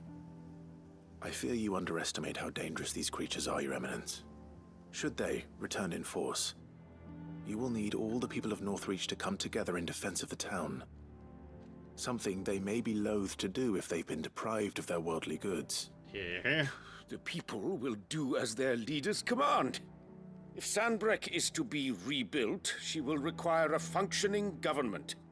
One whose authority is beyond question. That is why this levy is necessary. So that any man who wishes to join the army might do so and be fed, outfitted, and paid as befits a defender of the Empire. And yet there are those who persist in peddling the treasonous lie that I seek to steal from the people and drive them from their homes. I suspect they're afraid of losing what little they have left. Precisely. The common folk have little and less, and you mean to deprive them of even that? You would sow the seeds of your new empire in your own salted earth. Sabine, we have discussed this. Yes, and I told you then how putting the empire before her citizens would lead only to revolt. Without an empire, there are no citizens. There are any citizens. And there's in no yours, empire. there will be only beggars. Is that what Griga wills for her people? Do not take her name in vain, Sabine. I'll come back later. The citizens revolt. I wonder what the people really think of the Duke's plan. It wouldn't hurt to ask them, I suppose. Let's begin with those on the other side of the wall. Sabine, you are embarrassing me. You're embarrassing yourself. I like her. Get it, boy. That's horrible.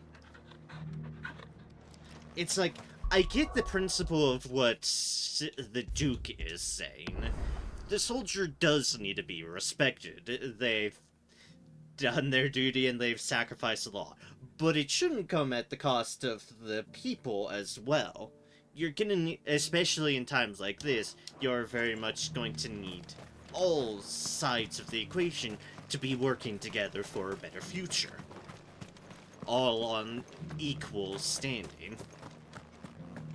Otherwise, yeah, people are going to be upset He was the only one not who together. survived. He's the only one who came. And that's the important thing. Hey, Elmonger. All right there. What is it you're after, sir? Just your opinion, actually. I wondered what you thought of the Duke of Oriflamme. Oh, him. Not much. None of us traders do. It's thanks to nobles like him that we had to set up shop this side of the wall in the first place. Couldn't have the rabble getting any closer to the holy capital, could they? And now he's trying to drive us out completely, threatening to take everything we've got from us if we don't clear off. If the dame said she wanted him run out of town, I'd be straight through that checkpoint, tar bucket in hand. Alright, but he's made his opinion very, very clear. And to think, I would be lying under a pile of rubble in Twinside. If you'd ever got as far as setting out, yeah.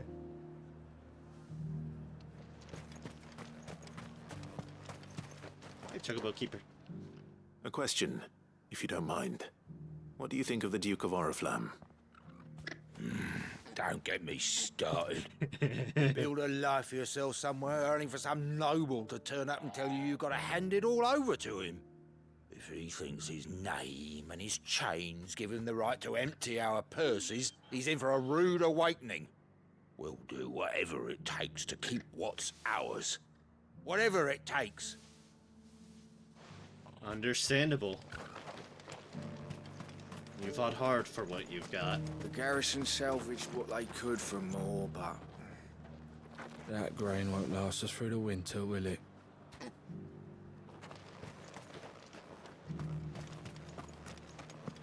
Exactly. Times are lean and they're worried about losing everything else. Haven't seen any of those blue devils, have you? Captain says they might be lurking anywhere. Which is why they've got a guard there. Understandable. Sell anything today? As much as you, I'll wager.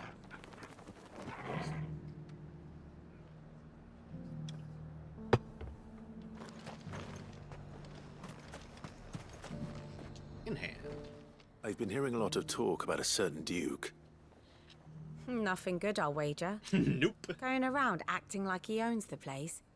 And with hardly a word to the dame. This is her town, not his. I take it you'd rather she was in charge. As far as I'm concerned, she still is. Just need his eminence to sod off back to Oriflamme. Well, the people seem united enough. What about the soldiers? But done for. Was that shouting I heard? Like I said, they really do need to come to an accord here. Because working together, they could achieve a lot. That it respects one another and their opinions, their approaches on matters. Excuse me, do you have a moment? I wondered if you'd mind sharing your thoughts on the Duke of Oriflamme. Well, he's made a lot of enemies coming in the way he did. I mean, look around us. You can see the state the realm's in.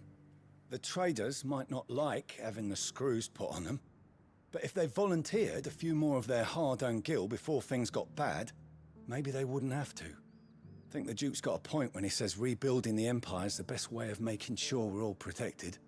And if that means people who don't know one end of a sword from another have to make way for those who do, well, that's just how it goes.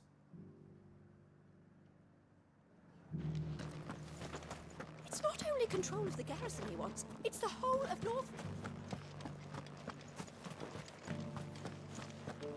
We already have a leader in the day. One at a time now. There's enough for everyone. Cynical soldier. You. You're the one who was talking to His Eminence. On the dame's behalf, yes. I was trying to persuade him not to take the people's goodwill for granted, but it seems my words fell on deaf ears. What do you think of his plans? I'm a soldier, mate. He tells me what to do, not the other way round. Listen, I've got nothing but respect for the dame, but I've got a family to look after. That's where my loyalties lie, not with the town or the Empire, but with my wife and children.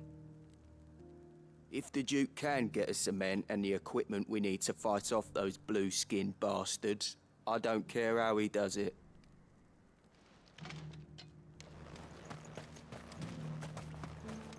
Looking out for his and his own.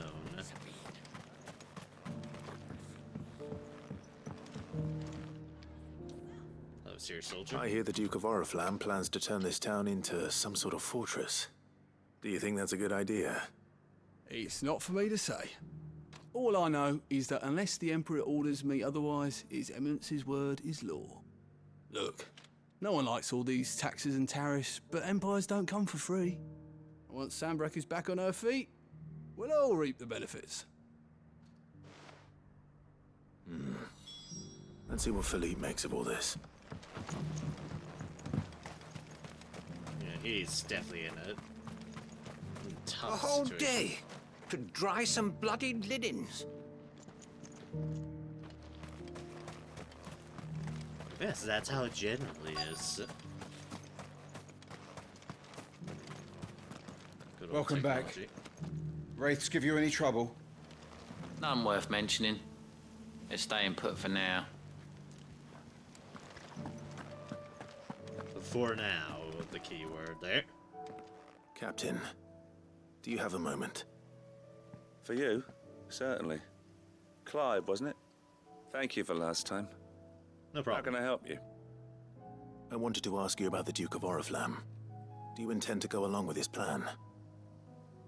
But to tell you the truth, I'm in two minds. It's my sworn duty as a captain of the Imperial Army to obey his orders. But I can't say I agree with him.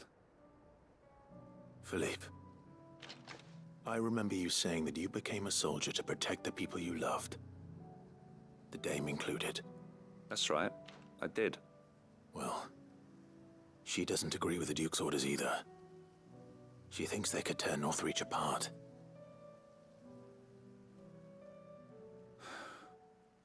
And she's probably right. Thank you, Clive. I know what I need to do now. Protecting the people I love is what matters. Doesn't matter how. Well, duty calls, so I better go. Thanks again. Set something into motion there. It seems Philippe wants to do the right thing at least. I expect Isabel will be pleased to hear that, if nothing else. It's a very complex situation, certainly.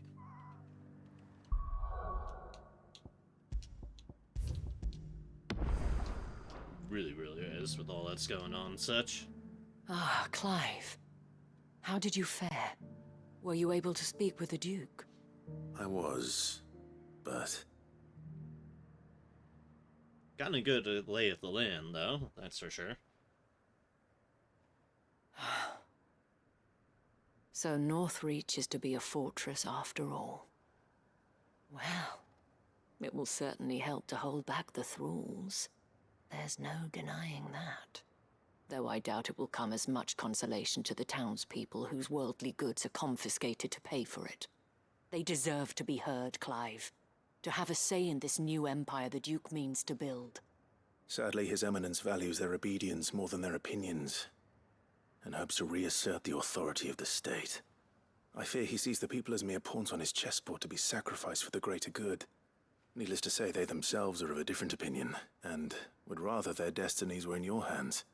The soldiers, meanwhile, are content to follow their orders. And not just because of the Duke's rank, but because of his vision. I thought as much. Had I sworn to protect Sanbreque, I dare say I too would want nothing more than to see it rise from the ashes. Thank you for trying. But the battle is lost. I don't know about that. What happened to your uniform? I handed it in, along with my resignation. Oh, shit. Told the lads I wished them well, but that I owe it to those I love to call it a day. Why? Because I realize what really matters to me. Not following some nobleman's orders for the sake of it, but protecting what I care about. Protecting Northreach. I honestly don't know when those monsters will return, but I'm certain they're not finished with us yet. Oh, hell no. And when they do come back, we need to be ready for them. We need to stand together, all of us. And with you to lead us, milady, I reckon we can do it. It was you who finally convinced me, Clive. There's no point following orders if they go against everything you believe. Indeed. Mm-hmm. All of us, standing together. That has always been Northreach's best hope, and one which still lies within our grasp.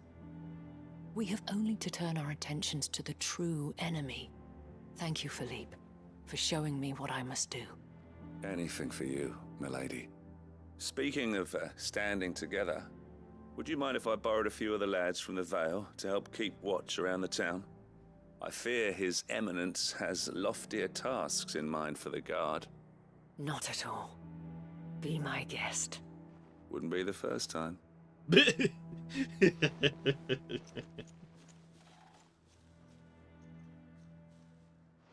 There may be hope for Northreach yet, especially with men like you and Philippe to champion our cause. I, for my part, shall continue to work upon the Duke, in the stubborn belief that I might still tempt him into joining hands. But I suspect I shall have to call upon your aid again. Until then, Clive. Yeah, that's highly possible. Yep. Quest complete.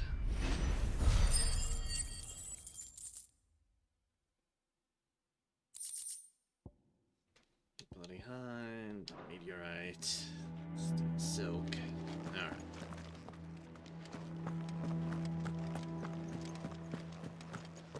Not much else has changed at the moment. Your town needs you. I need you. But the Duke would have me clapped in irons. That is different dialogue.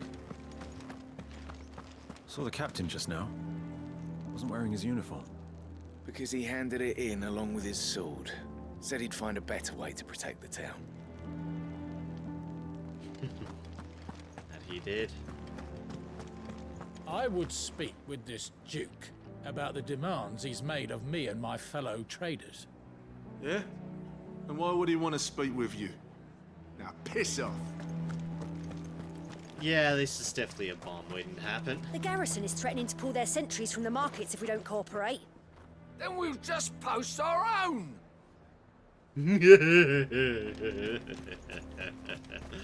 Yeah, something's definitely gonna come ahead. He'd have our coin, our stock and our stalls, and we're just supposed to hand the whole lot over? What other choice do we have? A fortress? And who'll pay for that? Who do you think? The people. Unfortunately. Oh, yep, Philip is here now instead. I swore to protect this town and the people I love. I don't need a uniform to do that.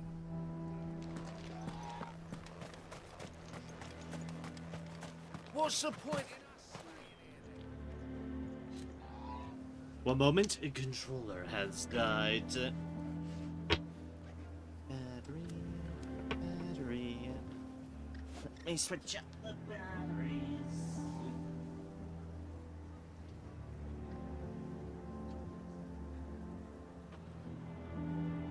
So that's there.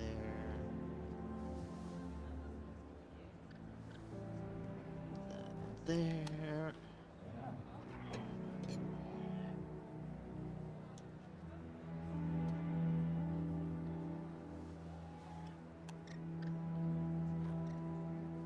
Ba-da-doop. Ba-da-doop. Let's get the other batteries charging.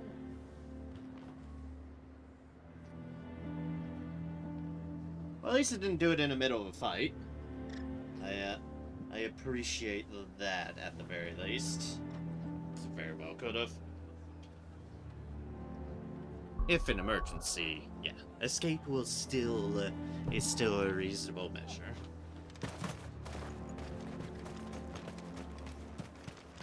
The Duke only wishes to see us all safe, and he cannot do that without coin.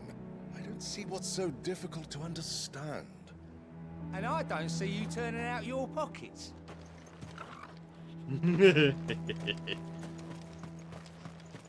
The way things are going at the garrison, it'll be up to us to defend the town soon. With what? Some carrots and a collar of brawn?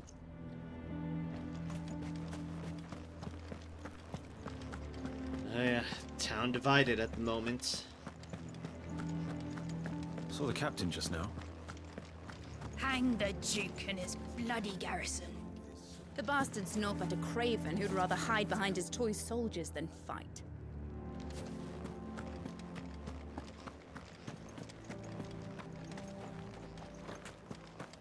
What say you then? Will you stand with me against my father? Of course we will! This is our town! Oh, that's his daughter. Ooh. If Philippe is gone, who's our new captain? One of the Duke's guard, most likely.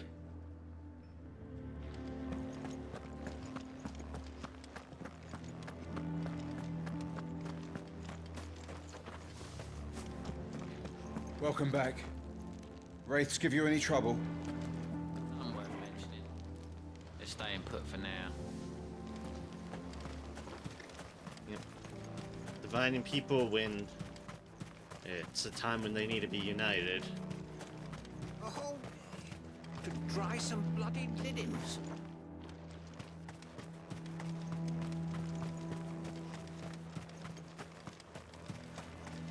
How long will it take to repair Caernarvon? That depends, your lordship. Much of the fort will need rebuilding entirely.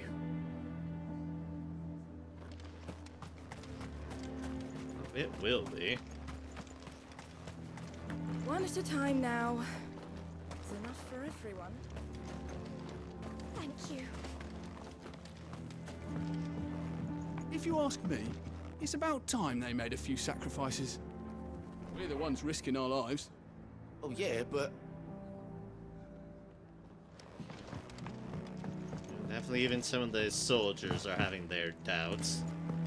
Also, I'm glad I can't legitimately just jump over that and onto here.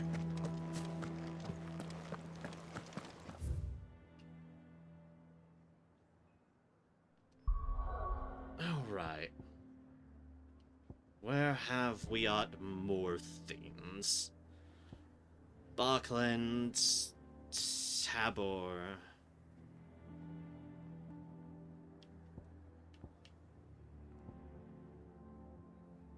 Because they're pretty much all down here in the desert.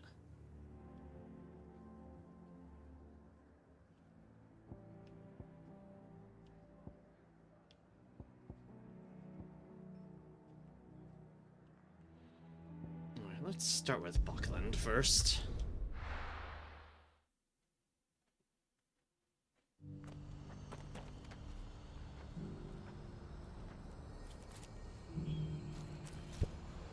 That's for the other markers, and that's for the quest here from him. He said some mysterious stuff in the past. Ah, Clive. You'll be pleased to know that the negotiations are progressing well. That is good news. Yes. Our comrade in Randala has just sent word that the contract should be signed very soon. But I still have much and more to prepare. It's a huge undertaking moving this many bearers at once. Yeah, You couldn't do me a quick favor, could you? Do Theodore a favor? Absolutely. What is it this time? More wild beasts? Nothing like that. I just need you to go over to the caravans and ask El how long we have until the bearers arrive. Find out exactly how much faster I need to get all these supplies moved. All right. I'll go and ask. Thanks, Clive. I owe you one. Meanwhile, I assume he's continuing to work on said supplies. Which, you know, fair. Hey, could you do me a solid? So he seemed a bit awkward talking to his sister at the moment. Don't blame yourself, El. This is their fault, not yours. I know, but... No buts about it, all right?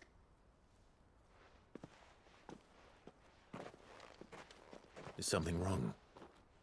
Vonnie came to give me a message from our intermediary. The talks with the Republican army have fallen through. They've reached an agreement with the Silver Peak Consortium instead. Though prices have fallen of late, we deliberately offered above the going rate to try and deter other bidders. But the Consortium offered double what we did, and the army jumped at the chance. And you had no opportunity to make a counteroffer? None at all. And we were so close. Elle? What's happened? I saw Vonnie leaving. She didn't look happy. And with good reason. Oh boy.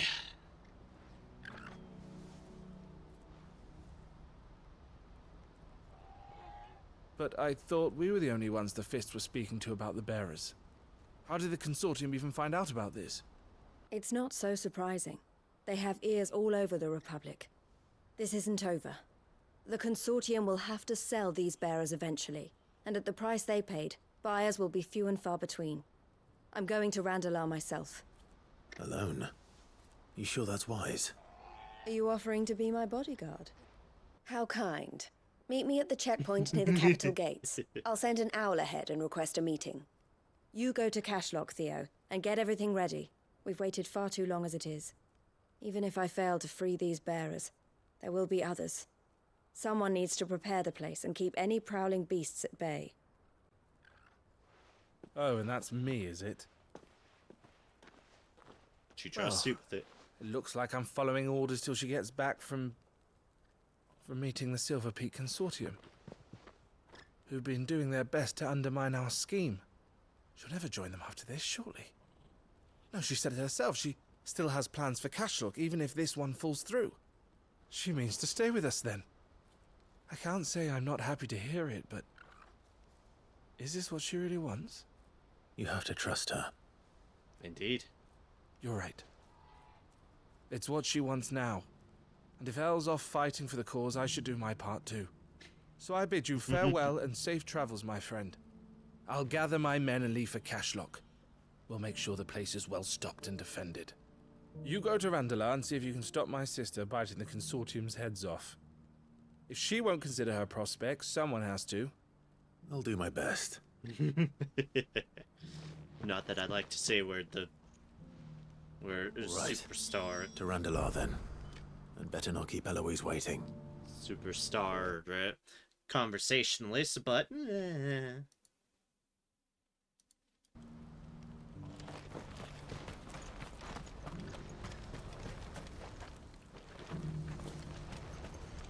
Alright, where oft are they? Yep, all the way down there, okay.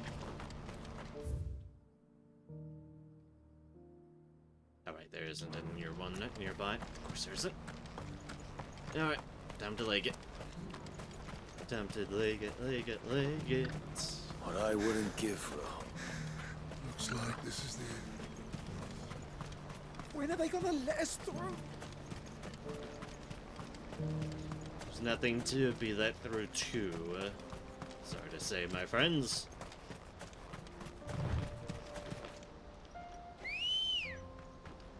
Know all too well. I've been there. Come on. Faster! And for once, I say I did not participate in the destruction of such. I helped put a stop to it, legitimately. Divers. Don't mind me. Passing by. Fine for super.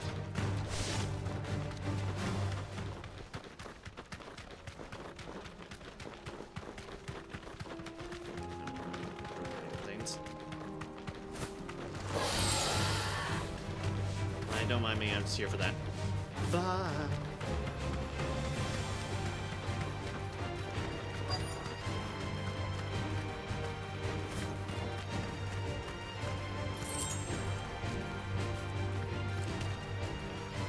Are they gonna leave me be? Yes. Thanks, girl. Kinda waiting to see what they do.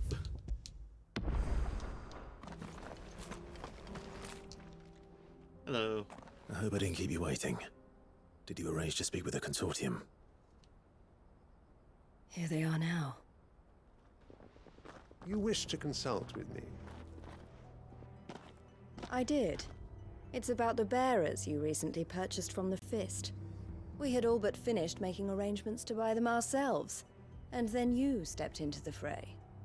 You misunderstand. The Consortium had an interest in purchasing them from the very first.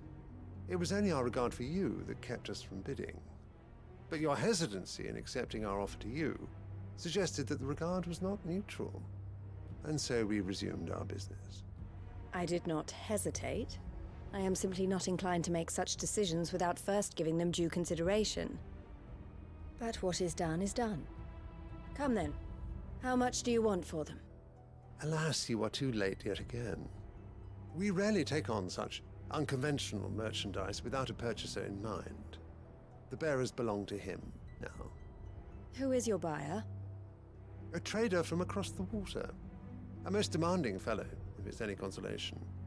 He insisted the bearers be fed, dressed, even given their own bunks for the voyage over.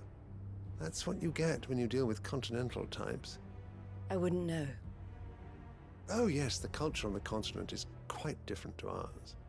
They pay good money for bearers not fit for the knacker's yard, and treat them like kings. But as long as they pay... That does sound unusual. No matter then. If they've already left our shores, there's little that can be done. Allow me to withdraw my interest. And with it, my interest in joining your organization. My associates will be sorry to hear that.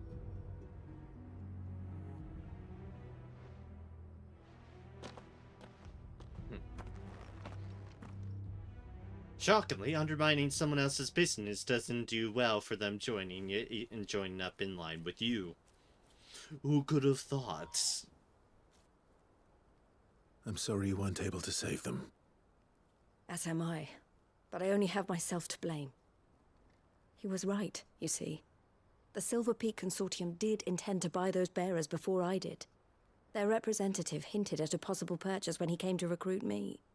I feigned interest in joining them in the hope he might be encouraged to tell me more, and he did just that. As soon as he left, I sent my own offer to Randalar.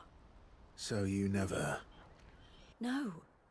I entertained the Consortium's proposal solely so I could learn more about those bearers. But I was a fool to think they wouldn't find out. I knew exactly who I was dealing with. You tried. I did. And if what he said was true, the bearers are to be well treated. Which is something, at least. But they deserved more. I wanted so badly to see them freed. Eloise! Eloise! Word from Cashlock. The village is under attack. A pack of beasts have come down from the mountains, and there's a dragon at its head. I beg pardon? Theo and the others are trying to hold them off as best they can, but the odds are against them. They need help, and fast. A fucking dragon? I'll go on ahead. Thank you, Clive. I'll gather some men and join you there. Just... make sure he's safe. Like, what's a dragon doing down here in the desert? Hold on, Theo. I'm coming.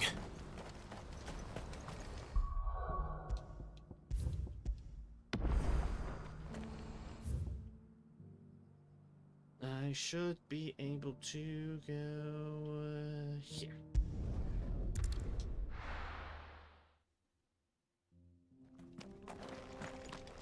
Okay, dragon. Dragon. Dragon.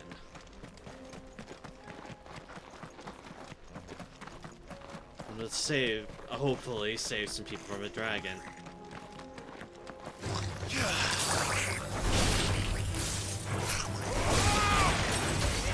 Stay down. I hate when I get attacked by things off screen.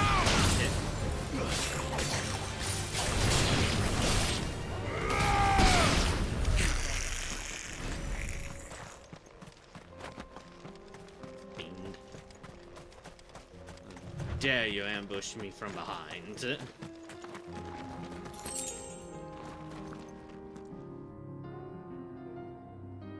safe to jump down? No, we're gonna find out.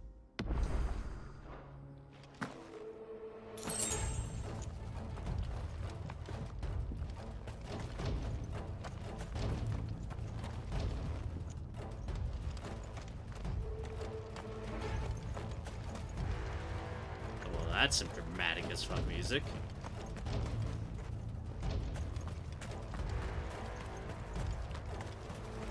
What's the situation? All clear this end. All clear on this end. Over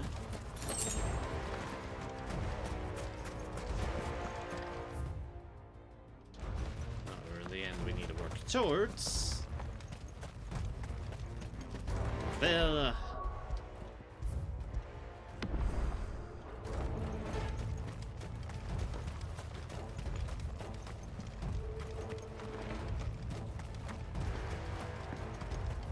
Well, let's get over there as quickly as possible. Where's Theodore? Upriver! He led the dragon that way to keep it from the village, but the whole area's flooded with ether. Oh no. You just have to pray he makes it out in one piece. I can do better than that. Torgal, with me. Right, we can.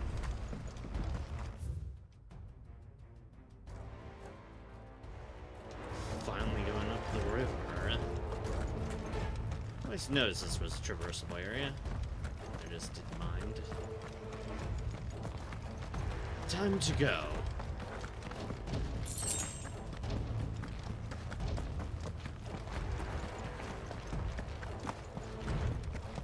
Tempting fate with ether is...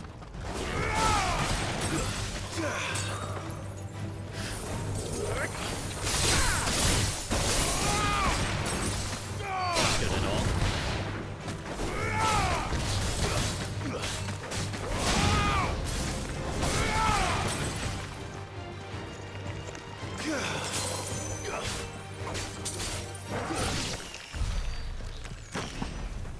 Stuck there on a rock.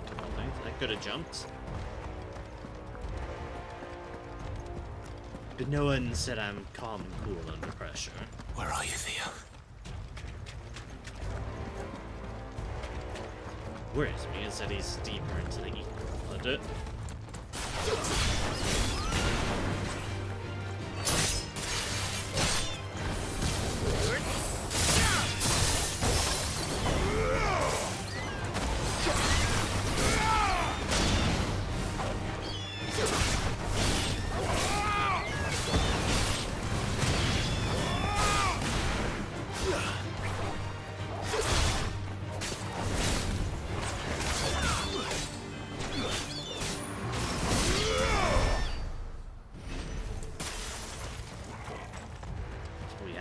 For as far as that goes.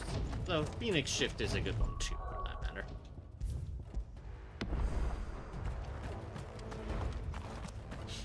Ah.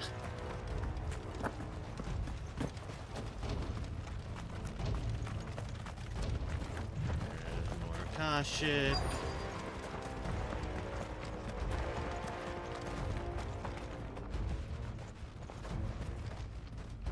There is a lot of Akashic. Dear mercy. Damn it. It's too thick. These creatures have already turned.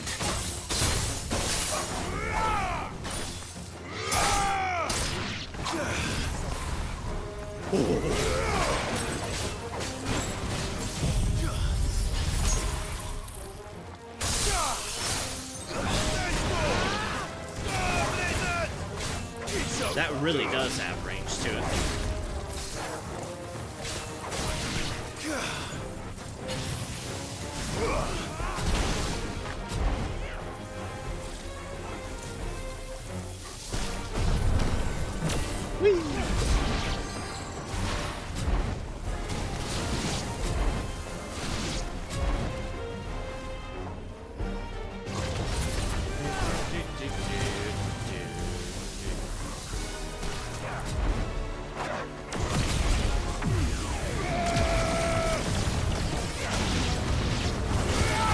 I know that takes a long time to cast, but it amuses me greatly. And it's already... I can't waste any more time. I need to find Theodore before that dragon does. Or the dragon bites us. Looks like it's found me. This thing's turned as well. This is isn't going to be easy. That's good shit.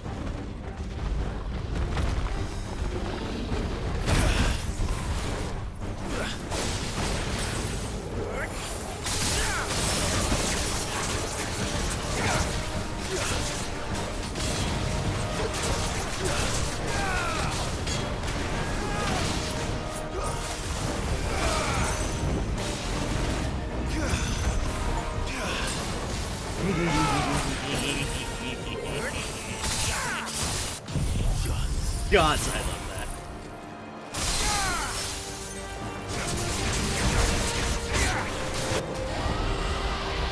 Still do that.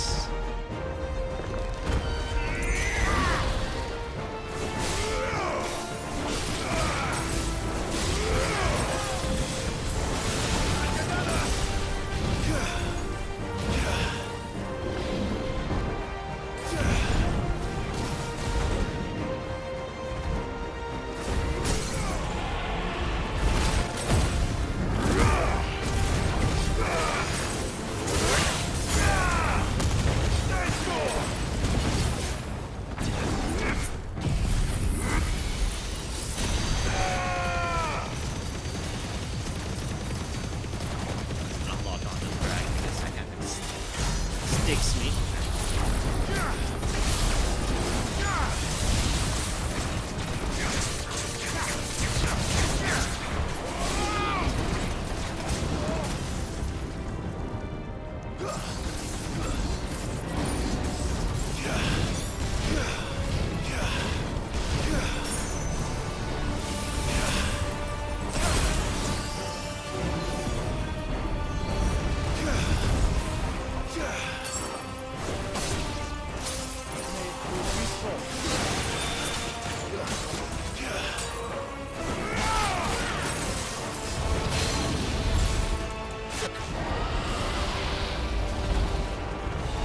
At least I had my moment there. Freeze.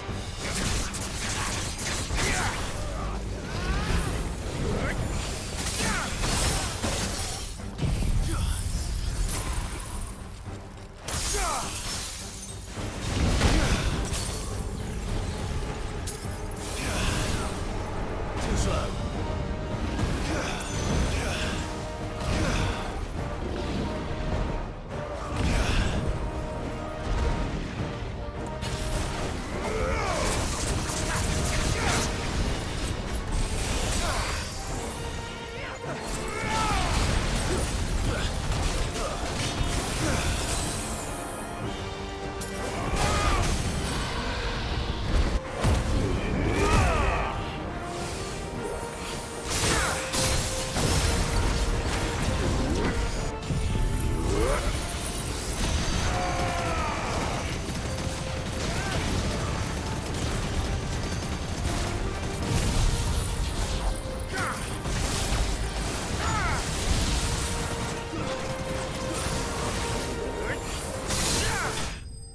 Boom.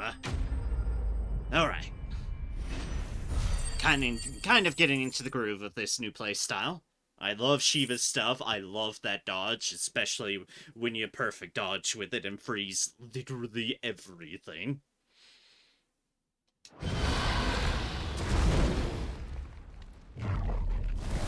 And hello, out of place goblin. Theodore, you had me worried for... Oh, no. We have to get you out of here.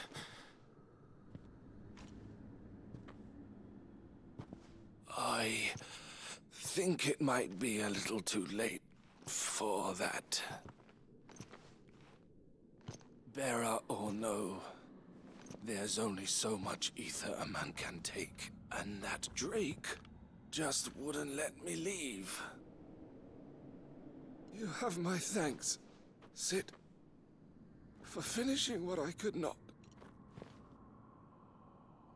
For keeping Elle's dream. Theodore!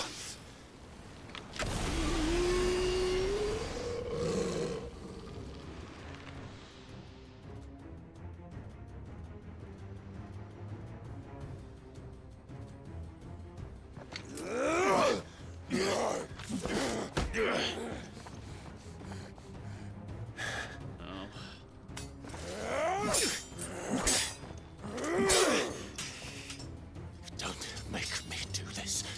Stop it, Theo! Stop! Stay back, Eloise! He's turned. And so will you!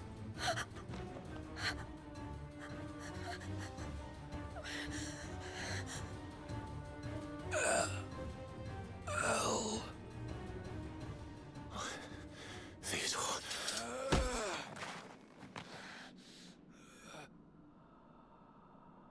Take care of my sister. Theodore, wait. Goodbye, El.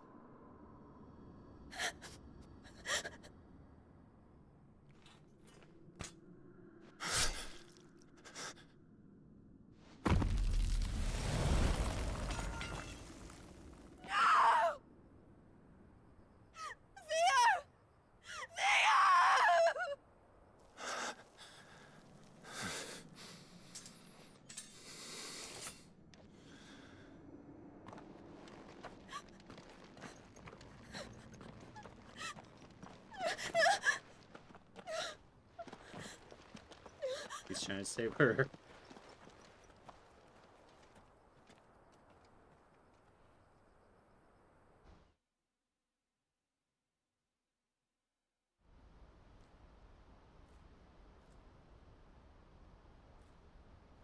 Some time later.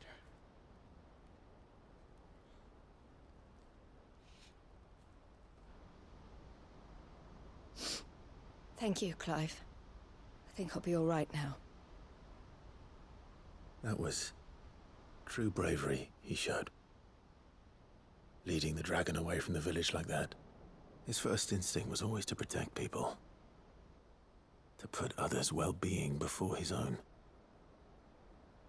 And now he's gone. Because I sent him to that place, against his will. It wasn't against his will. He was ready to do whatever it took to show you he could stand on his own. So that you would finally be free to live your own life. To live my own life. He never could come to terms with the choice I made. What exactly happened? You once told me Theo was the first bearer you ever helped.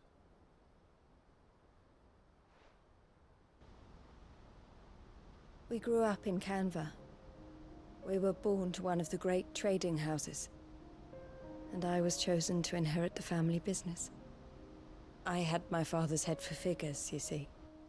Theo did not. While I studied the art of commerce, he played at soldiers instead. A late bloomer, in more ways than one. For unlike most bearers, it wasn't until his 15th summer that his powers awakened. My parents tried to drive him out of the house and into the care of the constables. But before they could, I took him into mine. Theo told me something else. He clearly admired your devotion to the cause of freeing others like him from slavery. But he said you deserved a better life than this. He wanted to free you from what he called your bonds, just as you freed him from his.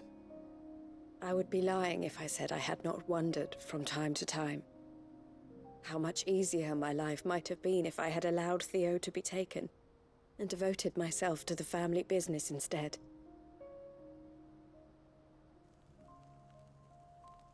But I have never regretted the decision I made. Being with my brother meant more to me than tradition or reputation. I only had to look at him to remind myself of that night and the choice I made and the fact that I would make the same choice again in a heartbeat.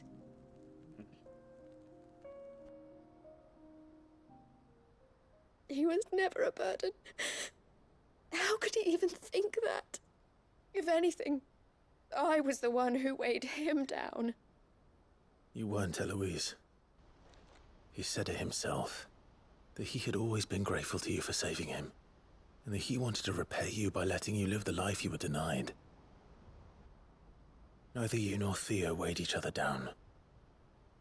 You loved one another. You did whatever was necessary to continue living your lives together. And you always would have. You're right.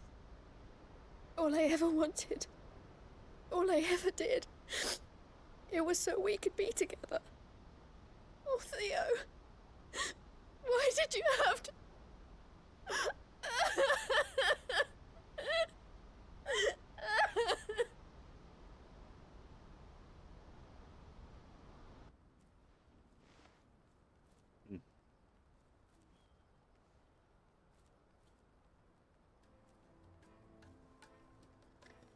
I know Theo wanted me to move on, but I'm staying here at the Crimson Caravans to continue our work.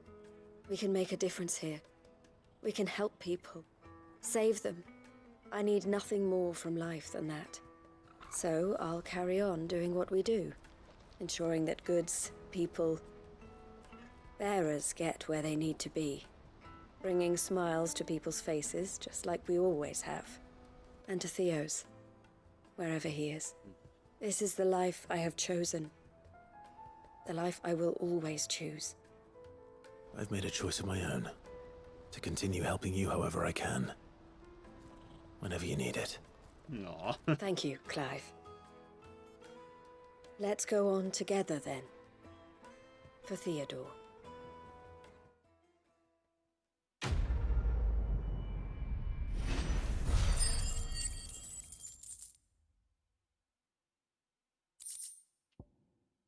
Crimson Caravans signboard.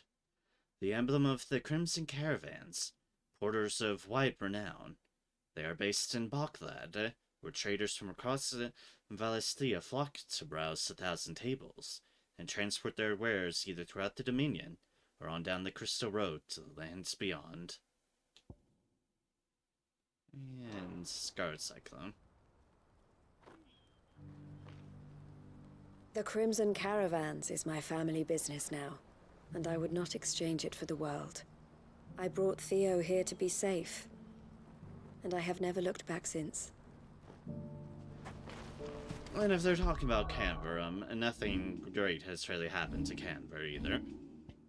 Alright, let's upgrade Diamond Dust because I forgot to do last time.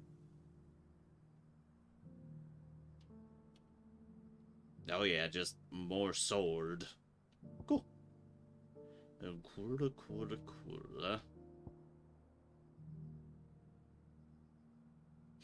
I still liked my time with using the tornado, but you can't see a damn thing.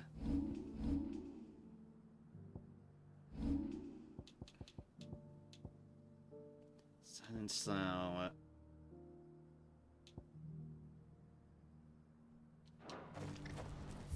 And I deliver to them.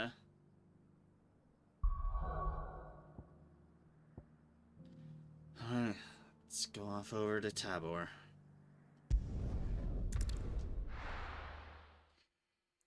This game just keeps the hits on a-coming. That's for damn certain. The bearer of the burning quill is within, my lord. Prithee enter.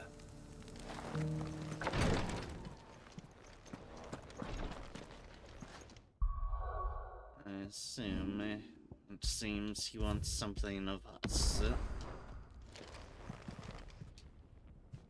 Lord Rosfield, is there aught the Undying might assist you with this day? Perhaps.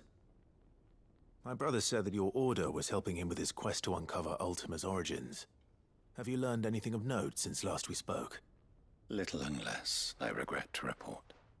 I see. Be assured, however, that we will not rest until the truth is known. Even now, our archaeologians scour ruins in every corner of the realm for traces of Ultima's touch. Fallen ruins, I take it. Dating back as far as Phoenix Gate. Indeed. Ultima's thralls are oft sighted among the remnants of the fallen civilization, as if protecting the secrets concealed within. Indeed. Secrets we'd see unearthed. Should our methods be of interest, my lord, mayhap it would please you to observe some of our number at work. Would that be possible? Of course.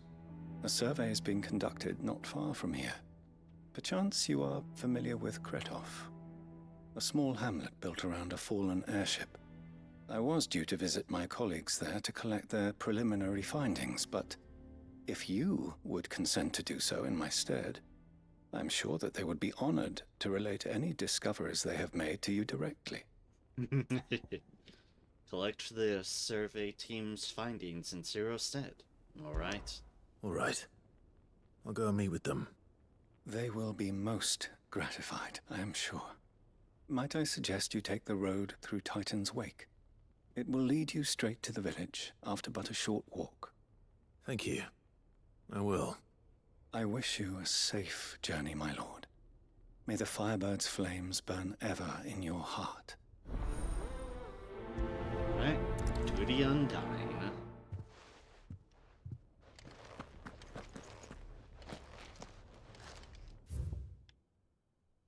And so that, somewhere down there. Oh, yep, Titan's Wake. I think that area was blocked off the last time.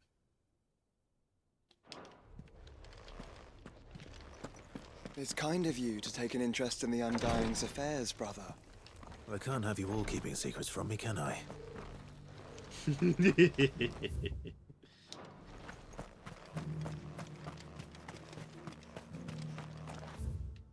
That is a fair point. Okay, and Blacksmith's Blues is over there. And that's to stop you from going the easy way to that point, I see. Maybe it'll open up after we do things here. In which such a case, well, let's go there first.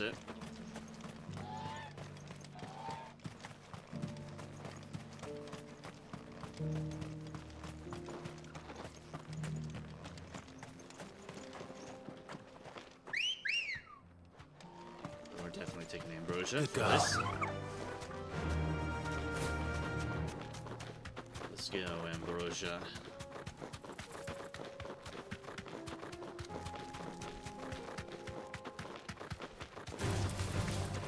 Try to hurry past all the units scattered about, because there's clearly plenty of vehicles scattered about. Yes, bark, bark, bark. Bark, bark.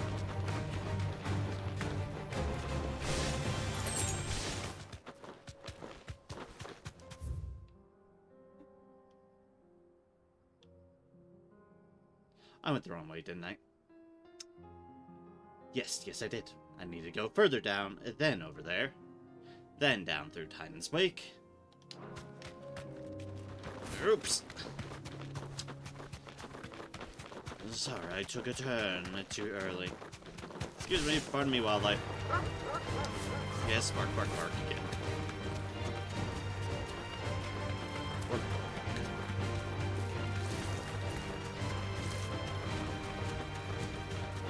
And then whatever sounds living plants make. Sound like a kiss. Who knows?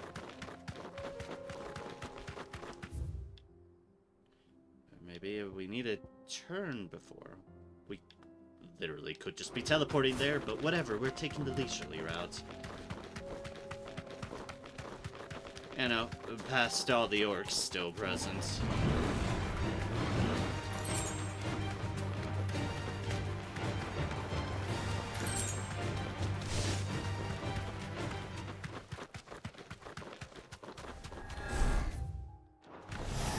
Enough of you, are there?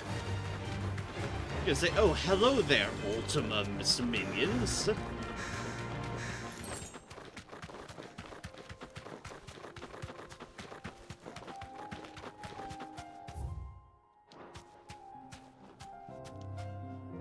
Poor Canberra. Really a bit of a ghost town. Since we didn't find any survivors. Right. Certainly not through lack of efforts.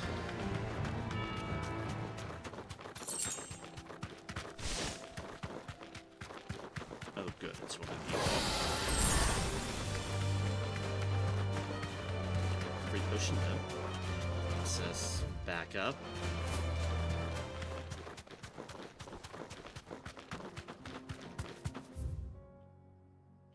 Roundabout way, there's a way there. There are anything particularly pointing us at the moment, so...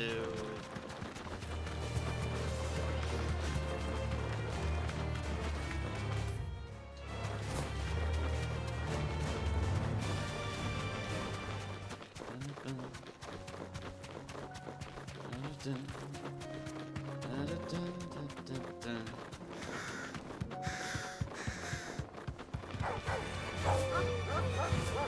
got some Akashic.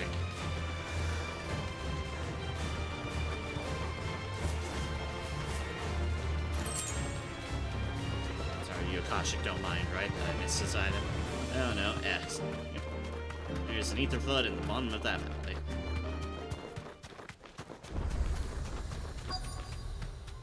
And voila.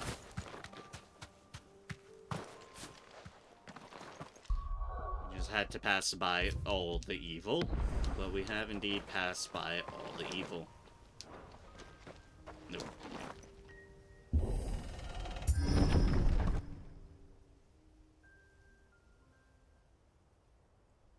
That is indeed a fallen airship, alright. And that's dead people.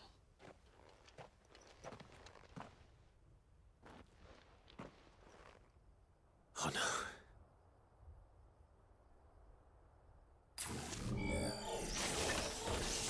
You'll pay for this. There may still be survivors. All the more reason to rid this place of echoes.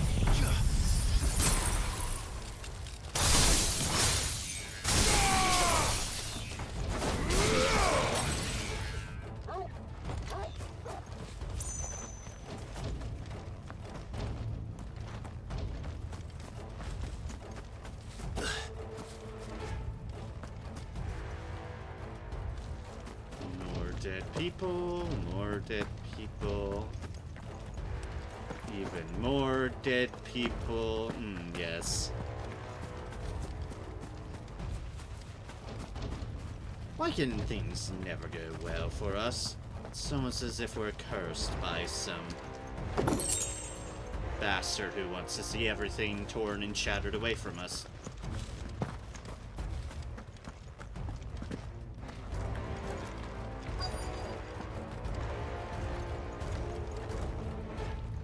Dead people and whatever that thing is, say it's their leader.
On this one, I was not.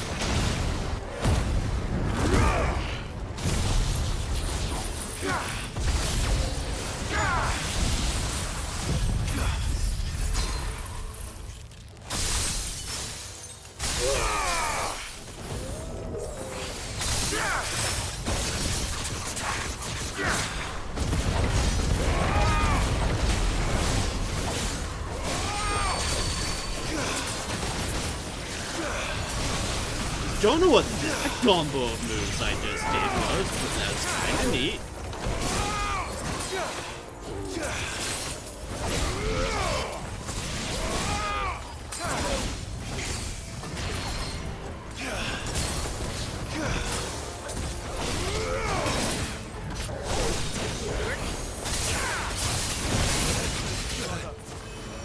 Thanks, boy.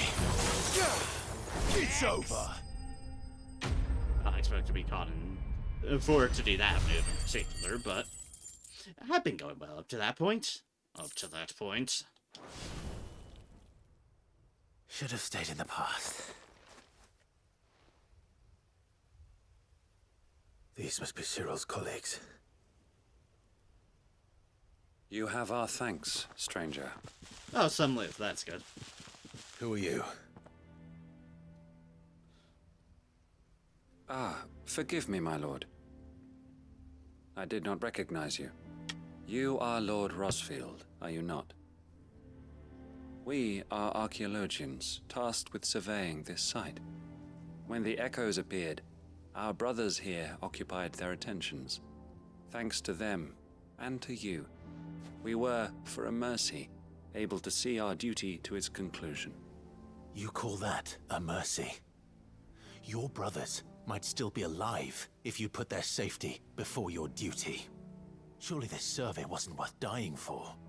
We are charged with uncovering Ultima's origins. A duty of the highest import, as I'm sure you will agree. And you think your dead brothers would agree with you too? I know they would. They gave their lives for the cause, an honor to which all Undying aspire. Now, to what do we owe the honor of your presence, Lord Marquis? Cyril told me of your work here, and I agreed to collect your findings in his stead. I see. That is most kind. Pray, take them then, with our humble thanks. May the Firebird's flame burn ever in your heart, as it does in ours.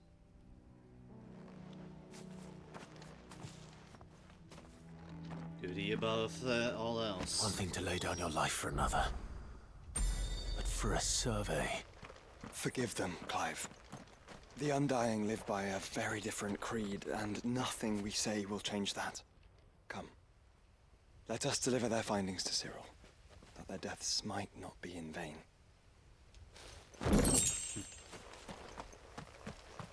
Yeah, Joshua's been cooperating with them for a bit longer. And thus certainly has a bit more understanding of their workings, that's for sure.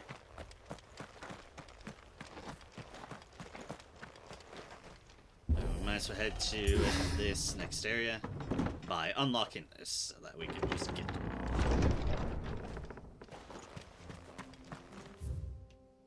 and now we are just out in the fields, of which we need to go up top for our next Come on.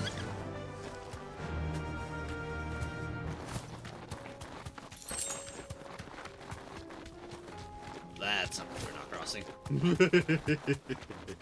Ah, would you like the unending abyss? No, not really. Go around, fool. Can do, but will do.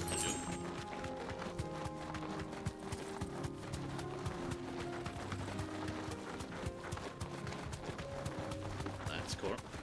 Leave them be. Have no qualms with ye, oh electric one.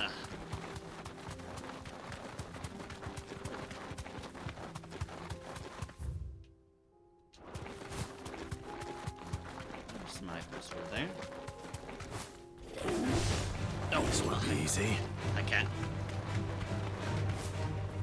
Avoid the electric kitty to run into the maul your face off kitty with your good old-fashioned claws.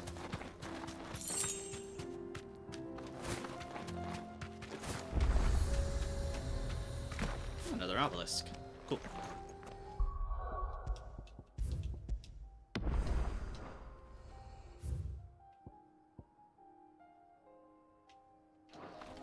Alright. You two. Kicked down already? No. This charmer ain't letting anyone through. Why are the gates closed? Chief's orders. No one's allowed in without his say-so. Not that I'd have let you in anyway. You look like trouble. I suggest you go home. That's what I'm trying to do, you little prick. You ain't changed a bit, have you, Snotty? No. It isn't. Blackthorn. Long time no see, eh? What the hell are you doing here? Well, it was meant to be a surprise, but since you are so nicely, I'm here to see Zoltan, you fucking numbskull. Now let us through. All right. Just don't go starting anything with the chief. No promises. I promise I won't throw the first punch. That good enough for you?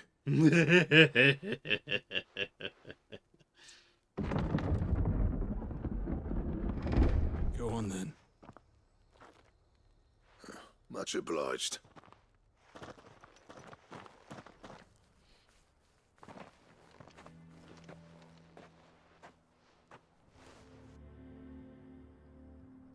Full of little village like any other around here.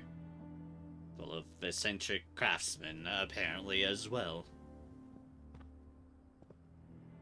So this is Dravosht. Not much going on, is there? It's a smithing town. When I was a lad, you'd have to shout to be heard over the sound of hammer on anvil.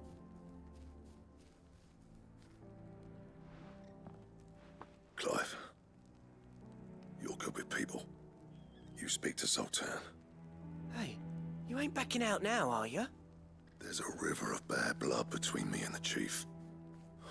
But if someone can build me a bridge, then I'll cross it. All right. I'll see what I can do.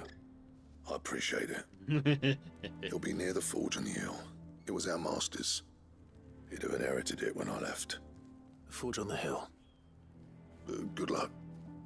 You'll be needing it. I guess when Clive's allowed to be straightforward, he's fine. It's just if you try to make him put up an act, then... Our master always liked to keep an eye on the village. That's why he built his forge up on the hill. Wonder why Blackthorn and Zoltan fell out. Hammer envy? But if we can't fire the forges, how are we going to earn our keep? Shut your hole. The chief will think of something. Hi, we know how to have forges going about without folks. Would you like to see my wares? Custodium and potions. May we meet again? Fair enough. Isn't there anything we can do to help? It doesn't seem fair, the menfolk having to deal with all this on their own. I've started putting peas and pulses in the pot. They fill the same hole for a fraction of the price of meat.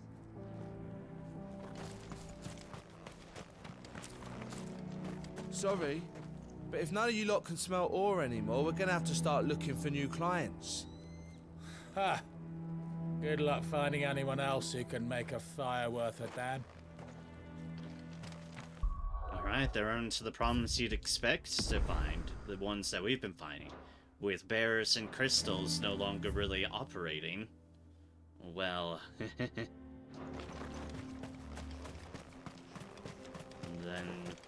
they're struggling to figure out what to do. What's the point of mining this shit if no one can use it? If they don't fix the forges soon, we'll be out of a job. Their minds. The sky sucked up all the ether or something. Would explain why nothing bloody works down here anymore. Might not be that far out of the realm of it happening, no.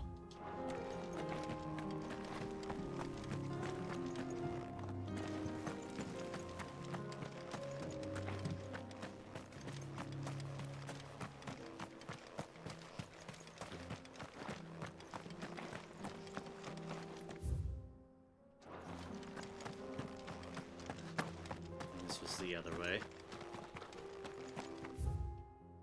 That was blocked, more or less.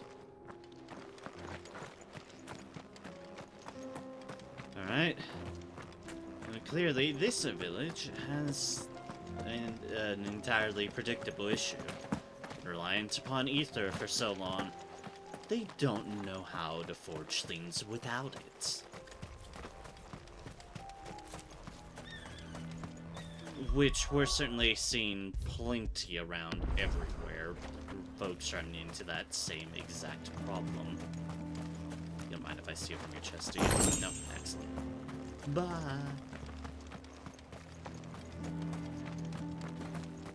Ah, yes. Pity. Oh, hi. Doing okay, Pupper? Mama, why hasn't Papa come back yet? He's helping the chief with something very important. You go back inside now.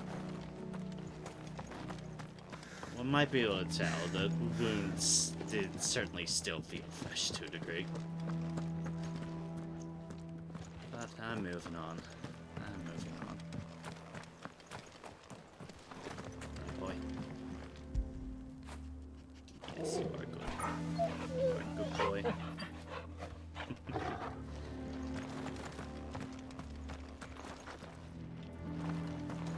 Still get these good old bouts of melancholy. That's my obituary written then. The man who closed the doors on his great-grandfather's forge. Oh, don't say that. It's not over yet. Let me help. Everyone's seen their livelihood just go away. Ancestral livelihood at that. Well, I feel like I know what we can bridge the gap for about. Because guess who knows how to run a forge without ether? Hotter! Hotter, damn it! Those miserable flames wouldn't melt butter, let alone iron. Pardon the intrusion. I'm looking for the chief. That'd be me. It's a pleasure to meet you. I'll bet it is. Keep the gates closed, I tell him. Well done, Snotty. You're not welcome here. Get out. Before things turn nasty. Blackthorn's here. What did you say? He's traveled a long way to see you. Yes, has he? He's waiting. Down by the gates. Then I suggest you take him with you when you leave. Didn't you apprentice together? So what if we did? Fuck! We're getting nowhere. These bearers' flames are next to bloody useless. We're never going to be able to fire up the forges unless we can find some new crystals. I'm a busy man, as you can see, so do me a favor and piss off. Oh, and if you're struggling to find your way out, ask Blackthorn. That prick knows exactly where the exit is. He's not wanted here. And neither are you. All right. I'm going.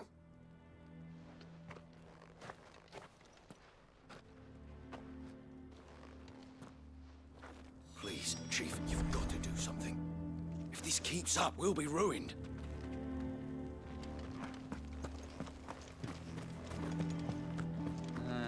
Mama, I feel like I know how to extend an olive branch. Shut your hole. The Chief will think of something. Although, man, the bad blood between y'all are something fierce. Let me guess. Zoltan told you to piss off. As a personal favor to him, yes.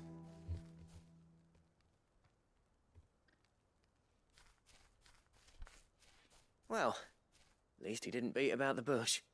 There'll be no talking him round. Not after what I did. Which is what exactly? If we're to help, we need to know. Exactly. What turned the village against you? I left. Dravozd. Zoltan. The burden of leadership our dying master dropped in our laps. All of it. There are two kinds of smiths in this world, you see. My kind, who are in it for the love of the craft, who labour on a single piece from dawn to dusk to get it just right. And the other kind, who are in it for different reasons. People like Zoltan, whose work is quick and cheap. The kind of smiths who shit out a few hundred blades, reap the profit, and divvy it out among themselves. There wasn't a single day we weren't at each other's throats. And bit by bit, people started taking sides. You would have torn Dravos in half had it gone on. So, I left. You didn't have to do that. Zoltan's a better chief than I would have been. His way of doing things kept food on people's tables. Dravos prospered without me and my lofty ideals getting in the road. Until the crystals run out at any rate. Without magic to fire the furnaces, this place is as good as dead. It depends on how you look at it, though. There's got to be other ways of making fire. We manage it in the Deadlands. Exactly. Thanks to Sid's ingenuity, yeah. He saw all of this coming. Knew crystals were the problem, not the solution. And spent years coming up with ways of doing without. Exactly. You know what I mean, though, right? Where there's a will, there's a way. What I'm trying to say is that it's not your fault. You couldn't have predicted this. It doesn't matter whose fault it is. I don't want to be the greatest smith alive just because I happen to be the last. Clive. Dravos won't last long without its furnaces. So, do you think it's time we shared Sid's bellows with the world? I think it is. The way I see it, it's your decision to make. Hold on, Blackthorn. Sid made those things for us. They give us an edge over the rest. And you'd be throwing it away. All right. Do it. This place was your home. I won't abandon it to its fate. Sid would have had the knowledge Sid's creations were never meant to be hoarded. It was only ever a matter of time before we shared them. Let this be another step on the road to freeing Valisthea from the prison of the Crystal's blessing. Dravos will show the world that it's possible. Wouldn't you agree, August? When you put it that way, of course. It's like hearing Sid speak from beyond the grave. Thank you, Clive. Shall I go and fetch the plans, then? I know I'm off by heart. I'll be needing some help, though. Building a furnace isn't exactly a one-man job. Do us a favour and round up anyone strong enough to lug a brick or two, would you, August? All right, then. And I've got a job for you too, Clive. Finding me some salamander skin. I need leather for the bellows and nothing else will withstand the heat. Luckily for us, salamanders feed out in the fields of Carava. Alright. Time for a spot of hunting, then. Like how he's just like, yep, I know this is off by hand. Don't worry, I'll get Blackthorn the help he needs. Once I've worked out who hates us the least. Sid tried all sorts of leather to make those bellows, but salamander skin was the only kind that worked. Luckily for all our sakes, salamanders aren't too hard to find around these parts. If I had to go elsewhere, I could. Blackthorn's got some nerve coming back here.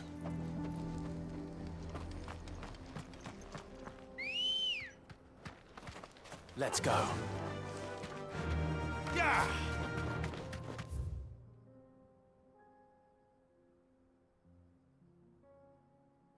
Go that way eventually, but... Ah, just right smack dab in the middle, okay. Oh, pardon me. Ugh.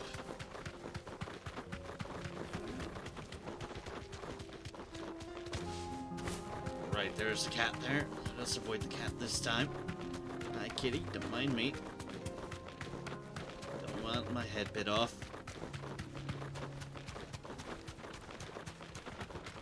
No, right, it would be you too. In this case, I don't want my head gored off it. Or mauled off, I guess. It would be proper too. Caution, brother. Ah, the bright side is we got lots of thing here, so we'll be fine.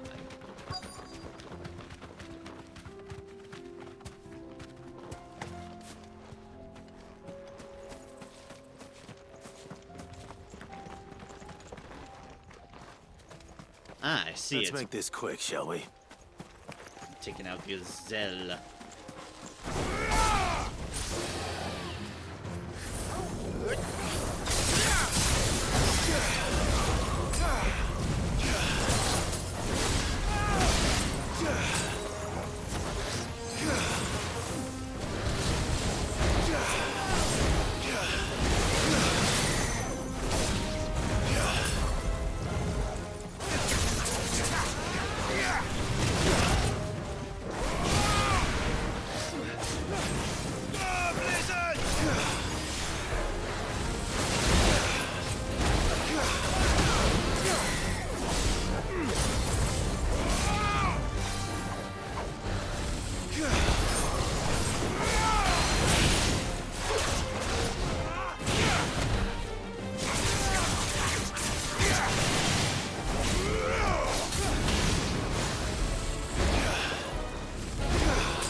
And shaboom. Overkill? Yes. Am I fine with overkill? Oh yeah. Salamander skin. Some species of salamander are wont to shed their tails in order to escape predators. Alas, all those of sufficient size to provide the unblemished stretch of skin that Cid's bellows require have no predator but mankind, and are disinclined to part with their appendage. Fair enough. I dare say that would be enough for a decent set of bellows. Yep, I would definitely say Come so. on.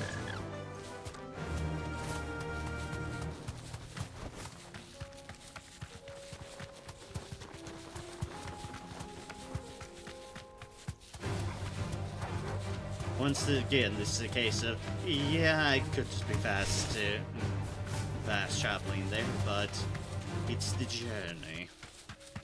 The journey that I do indeed enjoy. No, we should still try to avoid. No, gonna say, but I do keep on forgetting about that War Panther there.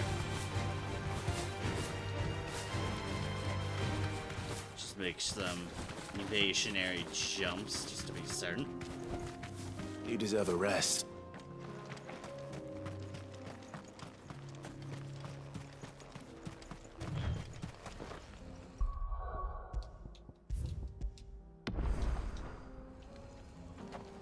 Okay, guard's not there.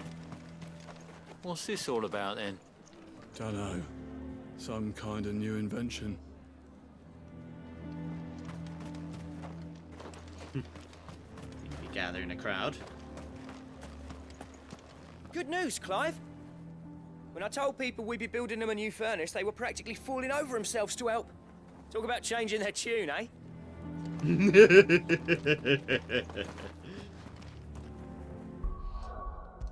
That's where people will go to jumping on desperate solutions. Any trouble finding the skin? Nothing I couldn't handle.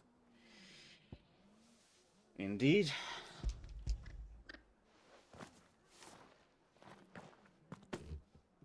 There should be plenty. Right then, time to put these louds to work. If everyone pulls their weight, we'll be finished in no time.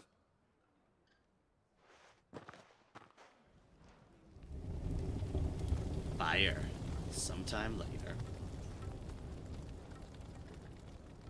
Well, I'll be damned. I honestly didn't think it'd work. But it's hot enough, all right. And without a single crystal in sight. You know what this means, don't you? I do, yeah. Dravost is saved.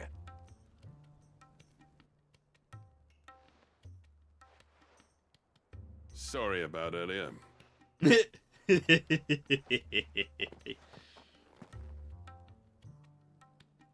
I take back everything I said. That thing you built us is an honest-to-God's marvel. You saved our village. It's Blackthorn you should be thanking. He oversaw the construction. From memory at that. Give this to him, would you? What is it? Pit Cole's cinders. After he left, I spent years trying to eke the most out of our forges. That there was my answer. Chuck it in the fire, and your forge will burn hotter for longer, which will do wonders for your steel. Our secret for yours. Only fair. Touche. I've always envied Blackthorn. Since the day I became chief, I spent every spare moment trying to match up to the bastard. No amount of sleepless nights at the anvil will ever bridge that gap, though. He's a genius. Plain and simple. The man Dravosht needed. But he took all his talent and left. Gifted and free. Is it any wonder I hate his guts? The cinders would mean more coming from you. I need to forgive him first. And that's not gonna happen.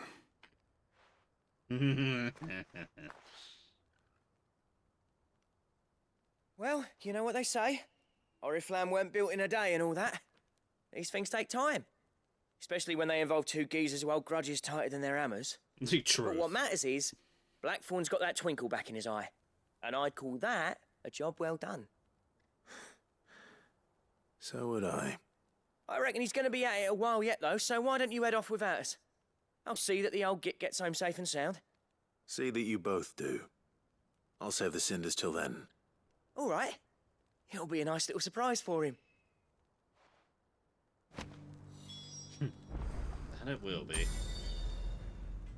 Turn to the Black Hammer? He's still explaining the ins and outs of the new forge, so I doubt we'll be going anywhere for a bit.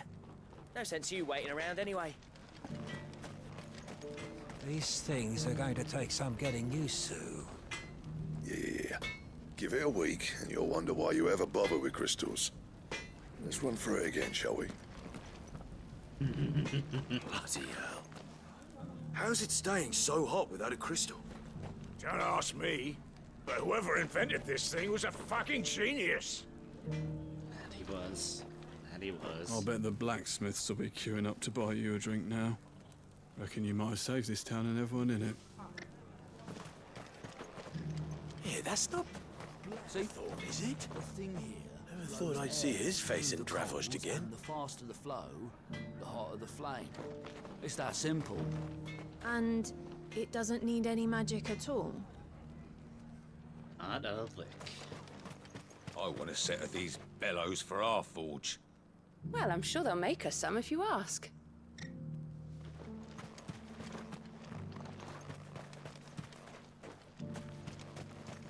Everyone feeling a lot better about their prospects now. Understandably so. Folks gearing up to work again. The forges are back in action, and burning like the flames of hell itself, thanks to these new bellow things. Right then, you lazy mongrels. Back to the mine. We've got forges to feed. Okay, so... Are we still missing? We've still never been in that northern desert. There's obviously a quest there.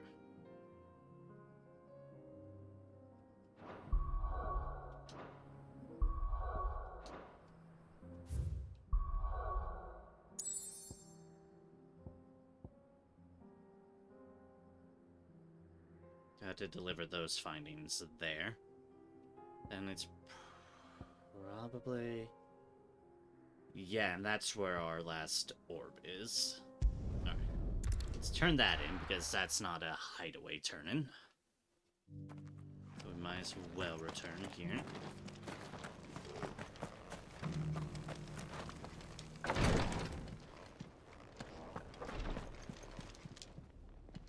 Ah, you are returned, my lord.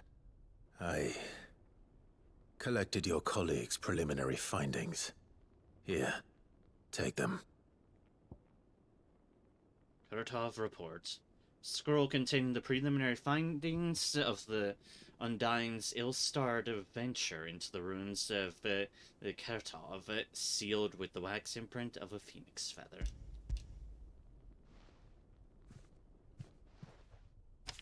My thanks. I shall study them, and inform you forthwith if I discover aught that might aid you in your fight against Ultima. Cyril, your survey party suffered several losses in Kratov. Losses which could have been avoided, had the others not chosen to complete their work, instead of saving their friends. Were these your orders? No. This was their choice. Every Undying devotes his life to the service of the Phoenix. It is our sole duty, and should we die in discharging it, so be it. Even when death is avoidable. My lord, I fear that this is not a point over which it would be fruitful to argue. The Undying have served the Phoenix for countless generations, and your opinion of our methods, however earnest, is not like to change them. We live to serve the Phoenix. Our very order exists for that purpose, and that purpose alone. Cyril, I know that you and your brethren answer only to Joshua, but allow me to offer you a word of advice. It does not further the cause of the Phoenix to have his loyal followers surrender their lives without good reason. Provide your survey parties with an escort, that they might live to do their duty for years to come. Think not only of how you can serve the Phoenix, but how Joshua would want you to serve him. Please. For all our sakes. I thank you for your advice, my lord. If you will permit me to respond, our faith in his grace, Joshua Rossfield, is absolute, and we of the Undying will do what we believe is right to fulfill our duty unto him. As first shield to the Phoenix, I am sure you understand what it means to do one's duty. I do. Then we are of the same mind, and it is my hope that we may continue to do our duty together. Quest complete. But everybody's methods are the same. Device. Use Ice Age cooldown.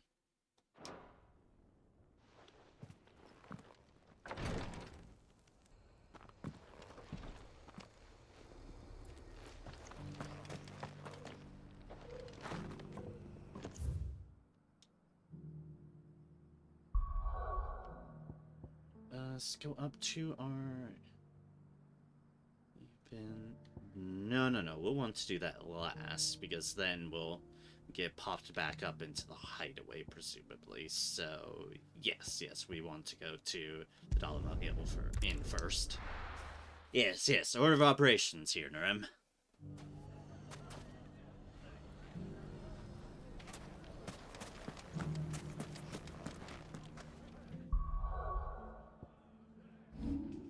Well, I'm glad things look a little bit more cleaned up here than the last time I was.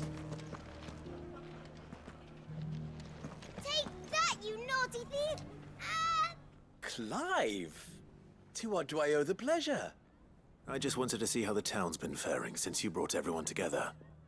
Since we brought everyone together, all is absolutely wonderful. Conrad and Natalie's hands remain safely away from each other's throats, and firmly at the helm. Our stores are full, and the bandits still too disorganized to raid them. Just as the good Lady Jane and Lord Underhill intended. Are you a lord? Lubor's going to be one too. They're going to make him the Lord of Dalamil, because of how he stopped all the grown-ups from fighting. It's the mayor of Dalamil, dear child, and the vote hasn't taken place just yet. But if the people wish me to lead them, I shall. And my first act will be to build a school so that menaces like you two learn not to interrupt your elders. Speaking of menaces, there may be a rather worrying one just over the horizon. May there indeed. I'm afraid the example Conrad and Natalie set in putting aside their differences and presenting a united front might have caught the bandits' attention. And they might have elected to take a similar approach. They have formed what one could call a League of Outlaws, and they grow more organized by the day. But we'll fight them all off just like last time, no matter how many of them there are. Won't we, Lubor? Of course we will. If we continue to work together, we can overcome any challenge we choose to face. The longer we avoid facing this one, the more difficult it will be. Until the only way to overcome it might be to run for the hills. Our best hope is to nip these efforts at organization in the bud, by finding those ne'er-do-wells who have yet to join the cause, and ensuring that they never do. Perhaps a certain Lord Underhill might be willing to lend us his aid once more? So don't mind me, I seem to be getting a migraine. It's like, of course. I had to deal with a different sort of headache yesterday, and now, sure, I just toss a migraine into the pile. Pain's not happened yet, and the visual auras are coming about. Well, let's see if I can stick through it. And by your aid, could I refuse? How could I refuse? Thank you, my lord. Victor will fill you in on the particulars. I have him stationed by the desert gate, receiving and collating reports from my scouts. Such an amenable soul. He reminds me of you. I'll go and speak with him. That's accepted. Lines in the sand. What's the difference between a lord and a mayor? That's easy. One of them swings a sword, the other forges them. A League of Outlaws. Sounds like we have some competition. Like, yeah, hey, that's our racket. We've set up barricades around the edge of town. If those bastards come hunting again, they'll get more than they bargained for. Yes, that they have. We need to go to the other one, but figured I'd can see what changed out here. Answer is they have a defensive line. Of whatever they could scrounge about. Everything's back the way. Fresh silk!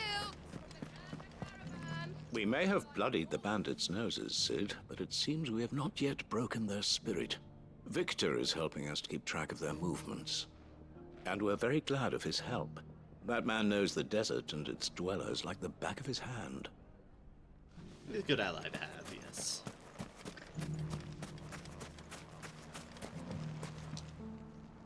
Still in Dalamil, Victor? Ah, Sid. I thought you'd have returned to Cosnis by now. I did. Then I came back. I've developed something of a fondness for the place. And having worked so hard to see it saved from one fate, it would seem remiss to abandon it to another. A sentiment Master Lubor certainly isn't shy about exploiting. Hence my doing his bidding yet again. You're not the only one. What does he want you to do? He asked for my aid in putting down the bandits. And he said that you might be able to help me find them. Then you've come at just the right time. I was on my way to speak with Conrad about how to organize our forces. There are more camps in the vicinity than we can safely strike at once. But we must strike together, and we must strike soon at as many camps as we can. We can't give this league of theirs time to rally its forces. Indeed. All right. Which camp shall I take? There's one upriver. Just out there, across the dunes. Leave it with me. I'm effectively in the position of which is the biggest, baddest of the villagers. Let me at them. If those ne'er-do-wells want to band together, let them. They'll be no match for us.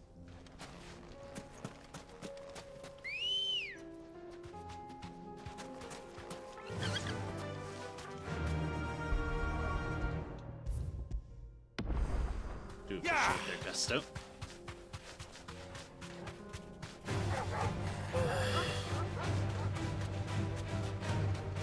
Clive with just the sigh of, here goes the local wildlife attacking us again. Let's make an oasis. That must be the camp Victor mentioned. We make this quick. Indeed, Joshua, indeed.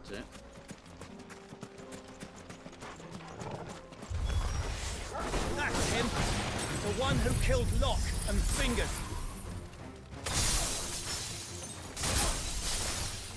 Take his head off! And another!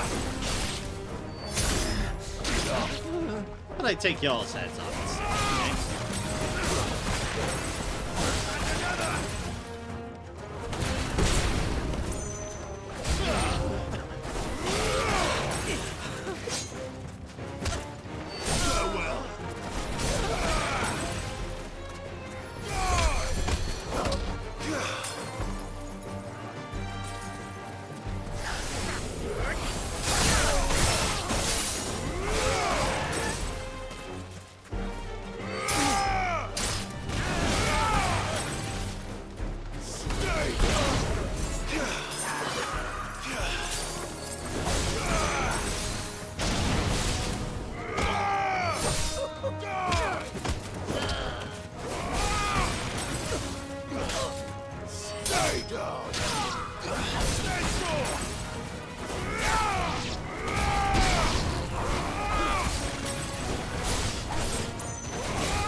Gavin Chortle down here just having at them. No big fella, which makes me nervous that this is definitely not the end of things. I'd better let Victor know. Sid, where are you? Ah, I see the bandits didn't pose you any trouble. No, but that's not why you're here, is it? No. Something's happened. We need you back in Dalimil. What is it? The whole town's in uproar. They're saying that Lubor is a bearer. What? Seems that one of our parties wasn't as thorough as they should have been. They let one of the bandits escape, and his escape route took him right through Dalimil. Some of the children spotted him, and he was about to silence them. And when Lubor felled him with a bolt of magic, and without a crystal. But that's not possible. It is, if he's a bearer and has been hiding it all these years, which is what people are saying. If he has, well, I wouldn't blame him. No man is branded by choice. Yeah, no kidding. Still, all those people see is a man who's lied to them all his life. One who has made a leader of himself when the world believed he should have been a slave. Fuck. I don't know where we go from here, but I know one thing. Lubor needs all the friends he can get right now. You're right. Let's get going then.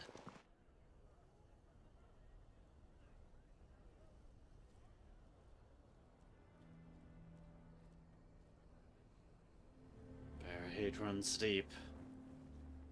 And now everyone knows. I made it a habit to keep a crystal close at hand for just such an occasion. And when that occasion arose, I forgot to reach for it.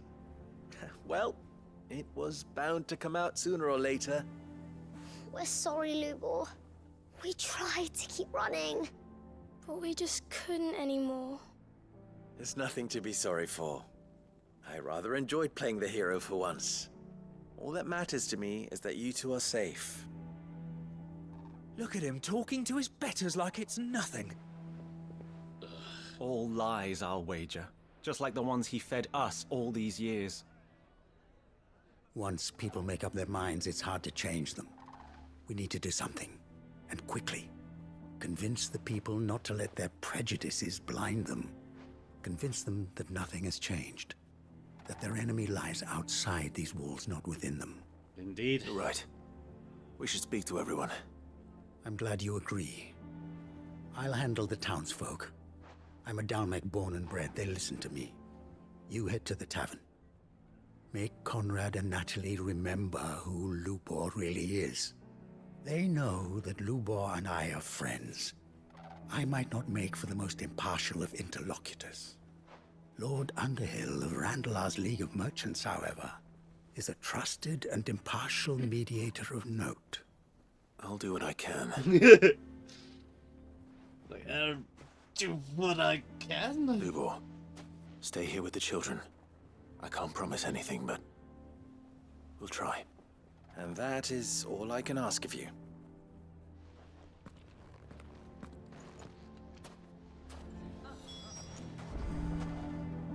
I said the people. Why didn't he tell us? Well, because people are prejudiced bastards. Why are you taking the bearer's side, Victor? Are you one too? You know I'm not. Just listen. What do you mean, don't jump to conclusions? He cast a spell without a crystal. What other conclusion is there? Why do they always have to make such a fuss outside? It's driving away our customers. And respect, she has one thing in mind, and that's, come on, this isn't good for business.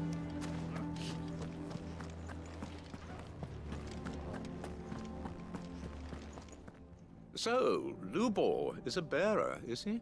He did well to keep it hidden so long. Unlike some of my fellow Dalamilians, the deception doesn't trouble me. Does the world know the full truth about them, I wonder? Respect. None of the stalls were plundered this time, thanks Peter Gilbert. How did your men fare? Any wounded? The only thing wounded was our pride. We swore never to let a bandit set foot in this town again. And we failed. So for once, these blades aren't just discarded mercenary stuff.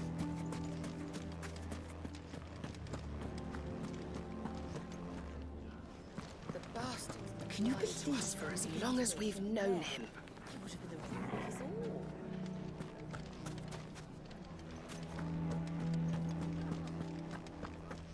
Alright, let's fix this. Can't stand here all this nonsense. He knew all along that he was playing us for fools. And we fell for it. We followed him. A bearer.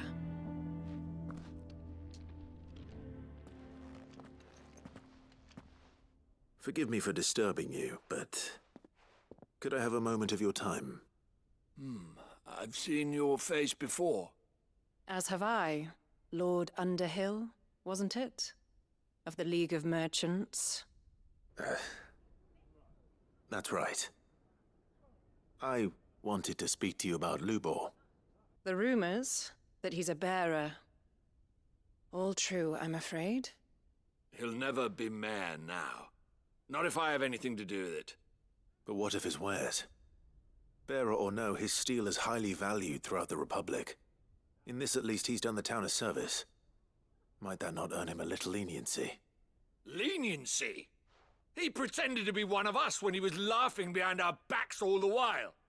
I'm sorry, my lord, but he lied to us. He lied to you. He cannot be trusted. So what do you propose? Will you drive him from his home? Close his forge? Perhaps.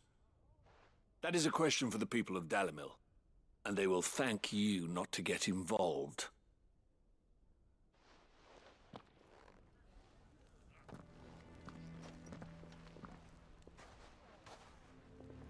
The townsfolk have made their minds up.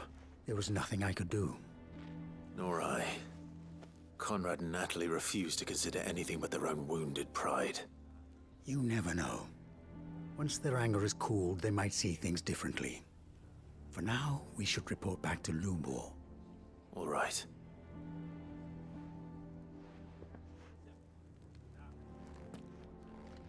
Why the hell would Victor take the bearer's side? For a share in Lubor's ill-gotten gil, perhaps?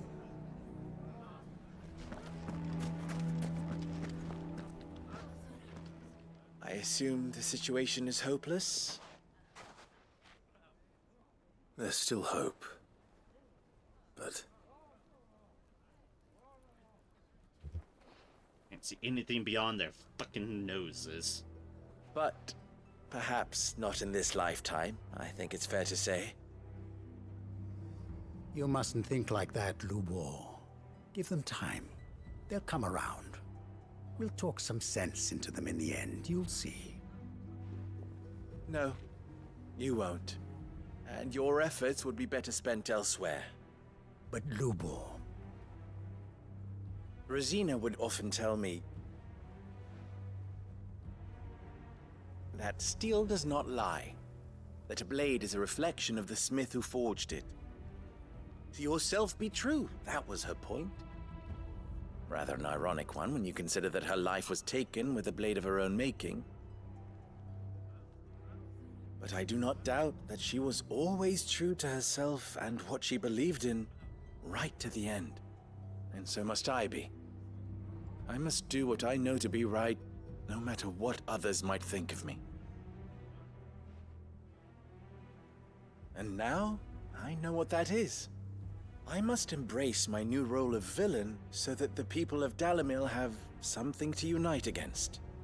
For only united can they hope to stand against the threat that awaits them. I'll need to make a suitably dramatic exit, of course. Don't go, Lubor. You're the only one who was ever kind to us.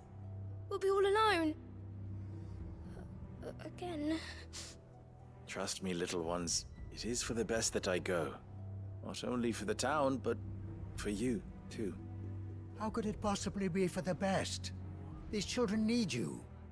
The least you can do is give the townspeople a chance to change their minds. They would not take it, Victor. It's over. Over, you say?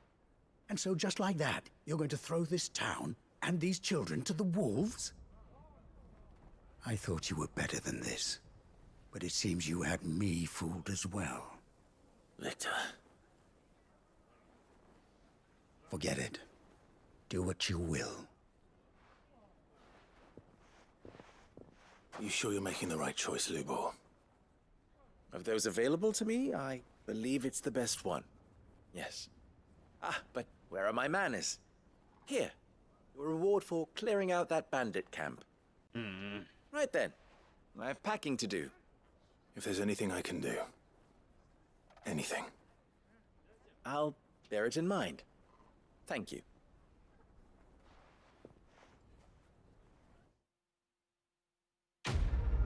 That's complete. Oh dear. Nothing's ever simpler now, is it? The answer is no. No, it isn't. Why didn't he tell us?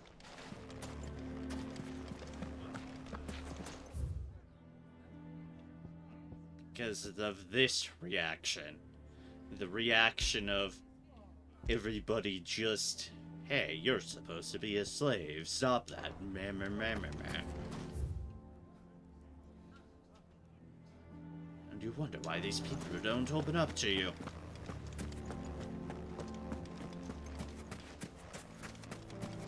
None of the stalls were planned at this time.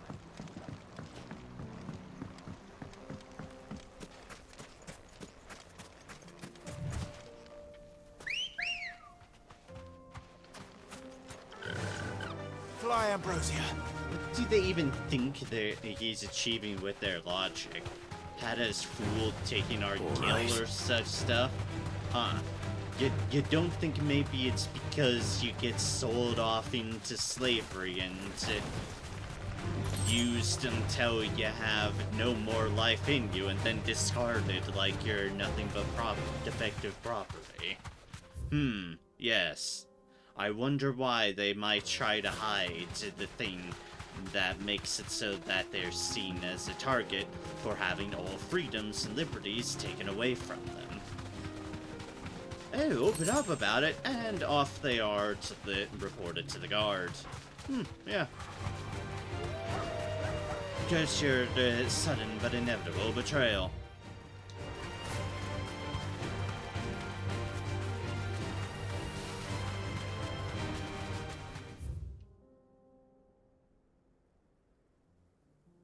I don't know which way I'm gonna go.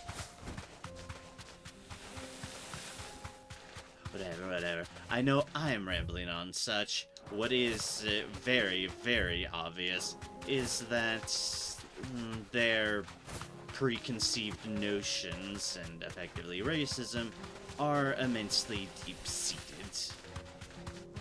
Immensely deep-seated.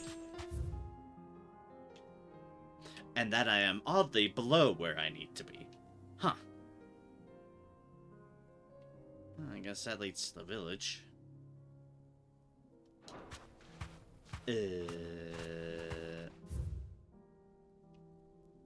Let's just go to this teleport.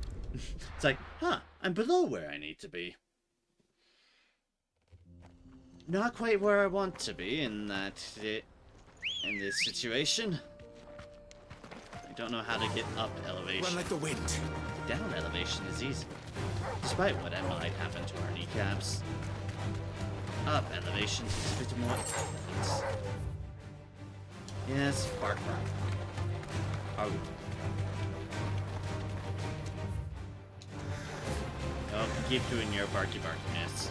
Not here for anything to do with y'all. I am, however, these things. Straight home now.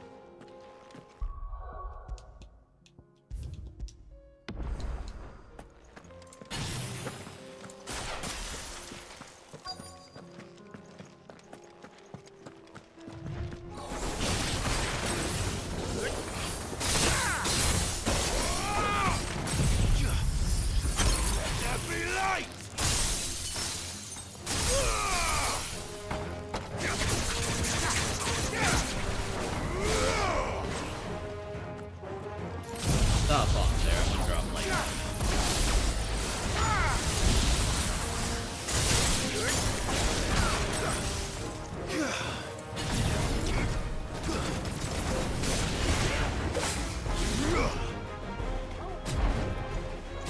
I mean to do this,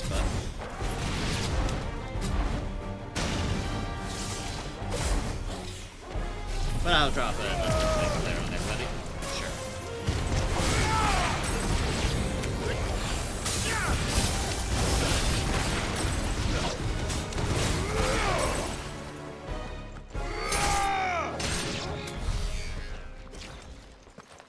What's that? That's all of them. No one can uncross his toes now.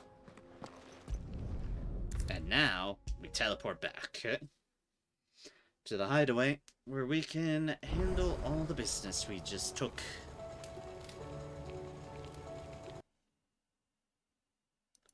As easy as that.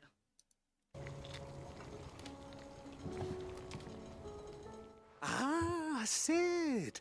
Wasn't expecting you back so soon. So, is it good news or bad? Spherical echoes. No doubt the Fallen had some other purpose in mind for these contrivances than to stud them in a smelter, and would ridicule us for doing so, just as a man of the present day might laugh at a goblin using a carefully filed cogwheel to enliven his hat. Good, thankfully. Here. Lovely description. Ah, that's brilliant! Thanks a blimmin' million! I'll fit him to the smelter right away!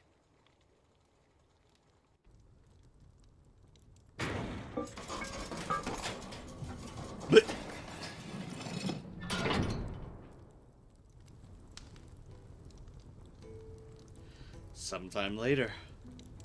May I present to you the Telemon Furnace! Ain't bad, is she? She's a beauty. You saved my bacon again, Sid, and I ain't about to let your good deed go unrewarded. It's fine, really.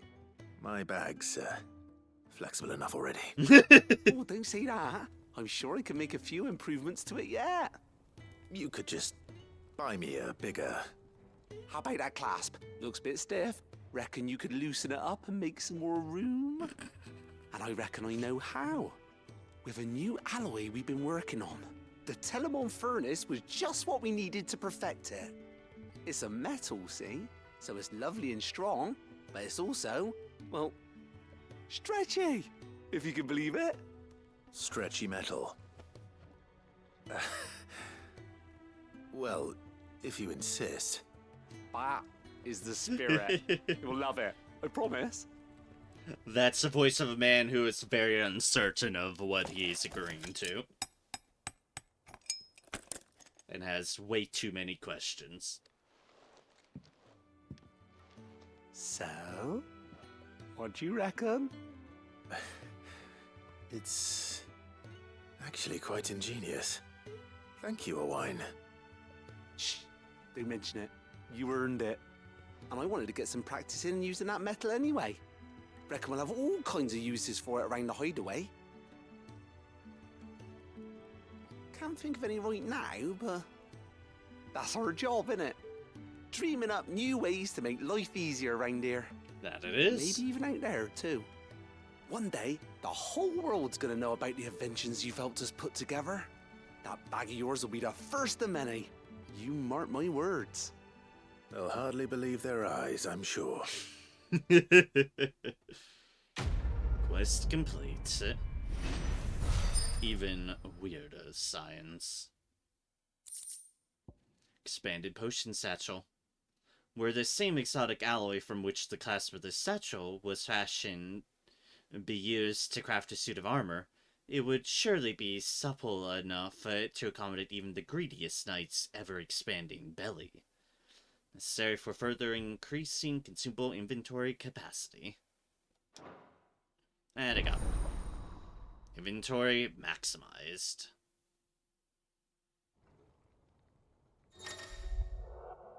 Item capacity plus. You have obtained an expanded potion satchel, further increasing your capacity for carrying consumables. Item slot increases are as follows. Potions 6 to 8, high potions 4 to 5, strength tonic 3 to 4, stone synconic 3 to 4.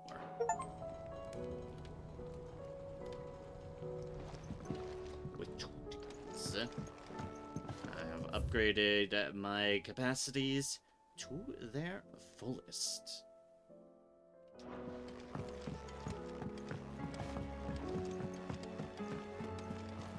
Alright, let's get this one out of the way. Tears of Mercy. This isn't gonna be a pleasant one.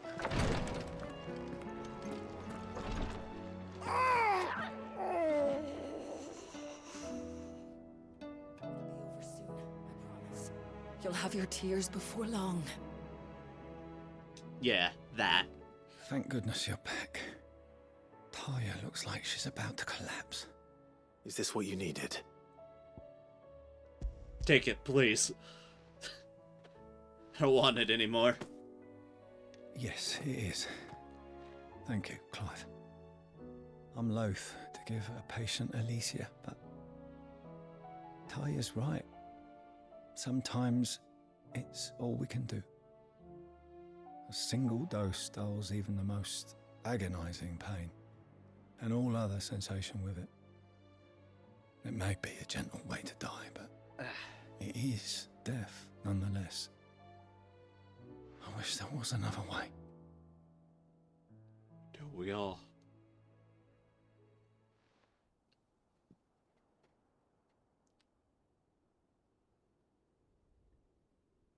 Sorry, I can barely see at the moment. How are you feeling? Light, mid-here.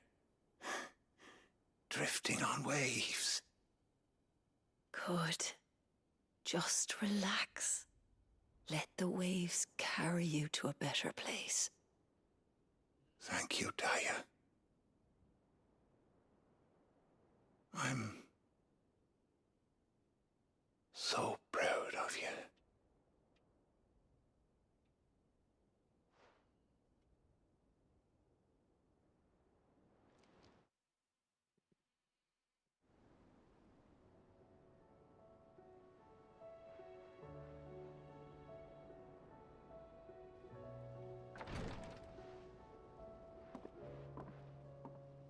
He's gone.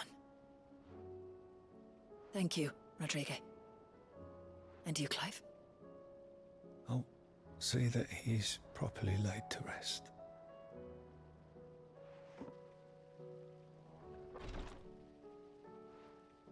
The man you helped today was my mentor, back in the Southern Isles, on the front lines of some meaningless war.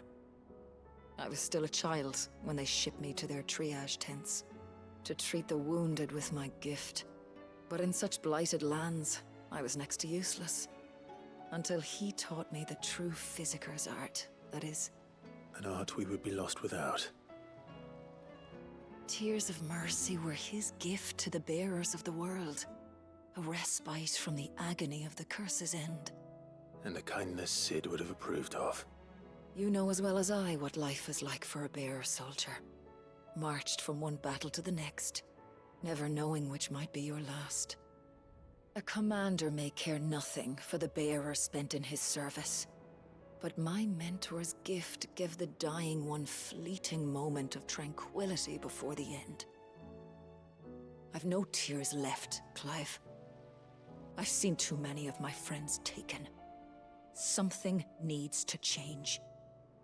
And we need to be the ones to change it. And we will. I promise. What we're working on.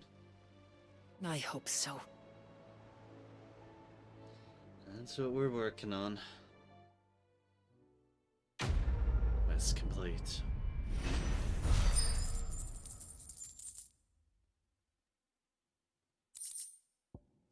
Vain magic dash.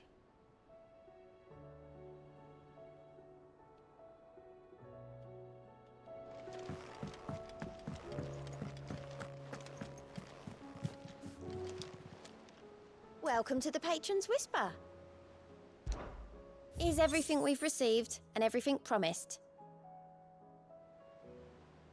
Pleasing beacon of fitting performance. Natalie reports an unexpected surplus in Dalimil's stores. And as a means of showing the town's gratitude for past assistance, has expressed her distinct wish that one Lord Underhill partake in their good fortune. Victor. Bloodshine, Match Dash, Warite, ability points. A lot of ability points. Here you are. Nation, Nanix, bring up the swift shots, Genji gloves.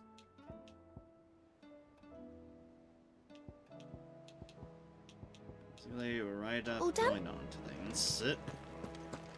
That other left.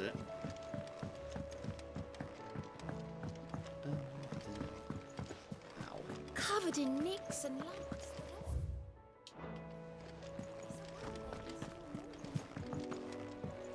Sorry, Joshua, I got stuck on you. This is our last one. Okay. Might call it after just these side quests. I did mean to go for longer, or at least hope I'd go for longer, but there's a migraine now creeping up. Gentlemen, I see you both made it home in one piece. Rather, this migraine Yeah, persisting. well, we didn't want to outstay our welcome. The whole village turned out for a go on the bellows after you left. Everyone except Zoltan, that is. Didn't see hide nor hair of him. Oh, but that reminds me. I have something for you. It's called Cinder. Sooty black shards, recently removed from the equally sooty black depths of the Drava's mines. Scattering them over a fire produces a hot crimson flame, for which effect the substance has long been highly praised by desert fortune tellers, looking to strike the fear of the inferno into their superstitious clients. Fair enough. Pick old Cinder. How'd you come by this? And someone gave it to me, secret for secret and all that. And you're sure he wanted me to have it? I'm sure. He didn't say so, but I think he wants to forgive you. Huh. Imagine that.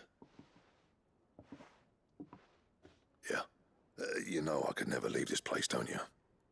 every time you put on mail, you and the curse breakers are trusting me with your lives. There's no greater honor for a smith than that. I'm not about to go crawling back to Zoltan for forgiveness, but I will make good use of his cinder. And if that helps save even a single life, then he'll have my gratitude. What was it you said he called me? Huh?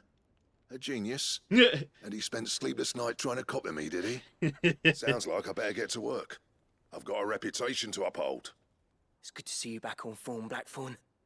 I don't know how you pair put up with me sometimes, but I'm grateful all the same. Now, where was I? Oh yeah, about to put Zoltan back in his place. And off he goes. Ain't got the art to tell him how similar they are. Stubborn bastards. A little healthy competition should be good for him. You're not wrong. Still, it's a shame him and Zoltan couldn't let bygones be bygones. No use grumbling about it now, though. Blackthorn's happy. Or as near to happy as he gets. And that's good enough for me. Godspeed to your liver, since you two are drinking buddies. Ouroboros design draft. Sorry. A diagram detailing the steps to craft a belt to end all belts. Serve for crafting the belt Ouroboros. And a lot of bloody hides. Ouroboros recipes unlocked. More gear to craft. Sure requires bounty stuff. Well, Sancfordian, do you?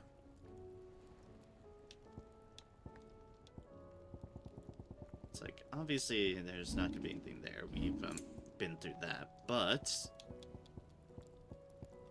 Ouroboros. A stone ton and a comet feather. And some more calcum. Yep, we are going to be needing to do some business, alright? And the son of Ouroboros. We have the Morbo flower, we still need a stained loincloth, and another orichalcum. So we're going to need to do... That it? Fine. The stew's definitely gonna need to do bounties at some point. Excuse me, blue... more blues. Come on, people, really?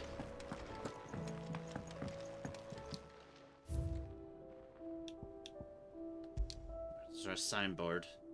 The emblem Martha's Rest, personal fiefdom of the landlady of the Golden Stables, and an island of safety and security in a sea of anything but. It shows the sleeping chocobo, and the guardians and bearers of Rosaria can too rest easy, safe in the knowledge that they have a friend in Martha. And this Crimson Caravan signboard. The emblem of the Crimson Caravans, porters of wide renown, based in the market town of Boklad, depicts a laden chocobo after the death of her brother and confidant Theodore. Eloise chose to continue the work they had begun together, freeing bears from slavery, just as she had freed him so many years before.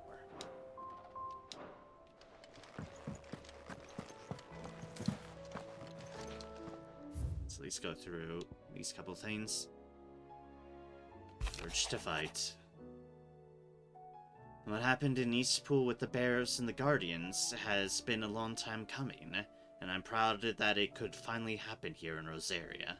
Duchy of Old may be no more, but Archduke Elwin's dream still burns in the hearts of many, and it is through victories such as these that that fire will spread. It's only the beginning, Clive, but a fine beginning it is, Martha. Lost there will be found. It is hard to believe Theo is gone. Every morning I wake, I expect him to be there in the stables, watching the birds or readying the packs. And he is not, and it's everything I can do not to fall to my knees and weep. Still, I know I have to move on, but that doesn't mean I have to forget. My brother and I yet built all we have here together. So long as I still have the caravans, he will ever be with me. And I shall honor him in death by carrying on what he strove for in life. That is what I choose, Eloise. keep fighting you. Alright. And with that, apologize for effectively having to call things a bit earlier, despite the fact that I really haven't streamed this in a bit, but...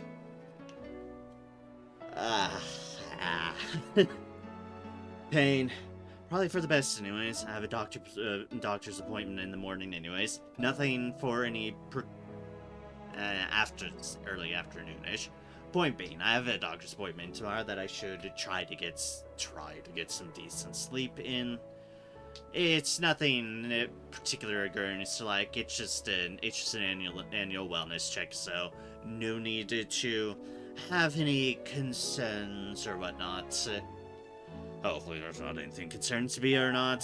It would just be another thing to the pile. There's at least some things I'll discuss with, and hopefully all will be right, or set to be on a course of right. But with that, thank you all so kindly for joining me. I greatly appreciate it. I shall try. Hopefully next weekend will be a little bit better for me in terms of both mental, being another further week out, and physical, hoping that my body doesn't decide to keep on doing these things to me. So with that, expected schedule should be the usual: Friday, Remnant 2, Saturday, Persona 3 Reloads, episode Aegis, Sunday, Final Fantasy 16. We seem to have a bit more in the way of side quests popped up, I notice, but hopefully we'll be able to get some good old main story progress in as well. So thank you all so kindly for joining me, I greatly appreciate it. I really shall try my best to be able to do all 3 days. Like I said, yesterday was a headache of all headaches, and today now it gets cut off by a lovely migraine, so my mind seems to be doing wonderful things. I'll be sure to bring them up at my wellness check. Take advantage of while I have the appointment as is, that's for sure. It's a fun game, though. I'm glad I was able to get a little bit of the rust off and kind of get a bit used to this new style. Getting the perfect dodge right for Shiva is such a beautiful thing. It's like, as much as I joined the perfect dodge of that ring for the normal dodges, it's like getting the perfect dodge for that is a wondrous sight to behold. I thoroughly enjoy it. So I've got a lot of ability points now to work with. So it's like, currently I have that going for me without the Phoenix, which has been an interesting change, but Garuda's Claw is definitely very, very nice to have. I'll probably continue to fine-tune things as I progress on matters. Also, I just want to check if there's anything outside of the place. No, okay. It's just here in the hideaway. Thank goodness. So, yeah. Until next time, whenever that may be, whether it's next stream or otherwise, hope you have a good one. Hope you all take care. And until then, continue to spread kindness and joy wherever you can. For as always, it's the least we can do with the powers we're capable of. World continues to be an unstable, messy, absolute clusterfuck of a place. So, the least we can do is not make it worse on our own avenues for those around us through our own actions. Be kind, be considerate, be generous. Be a good person. Thank y'all so much. I'll catch y'all next time, folks. Cheers. Have a good one, y'all. Take care. Oh, I can feel the pain starting. This was a good time to certainly stop. Take care, y'all.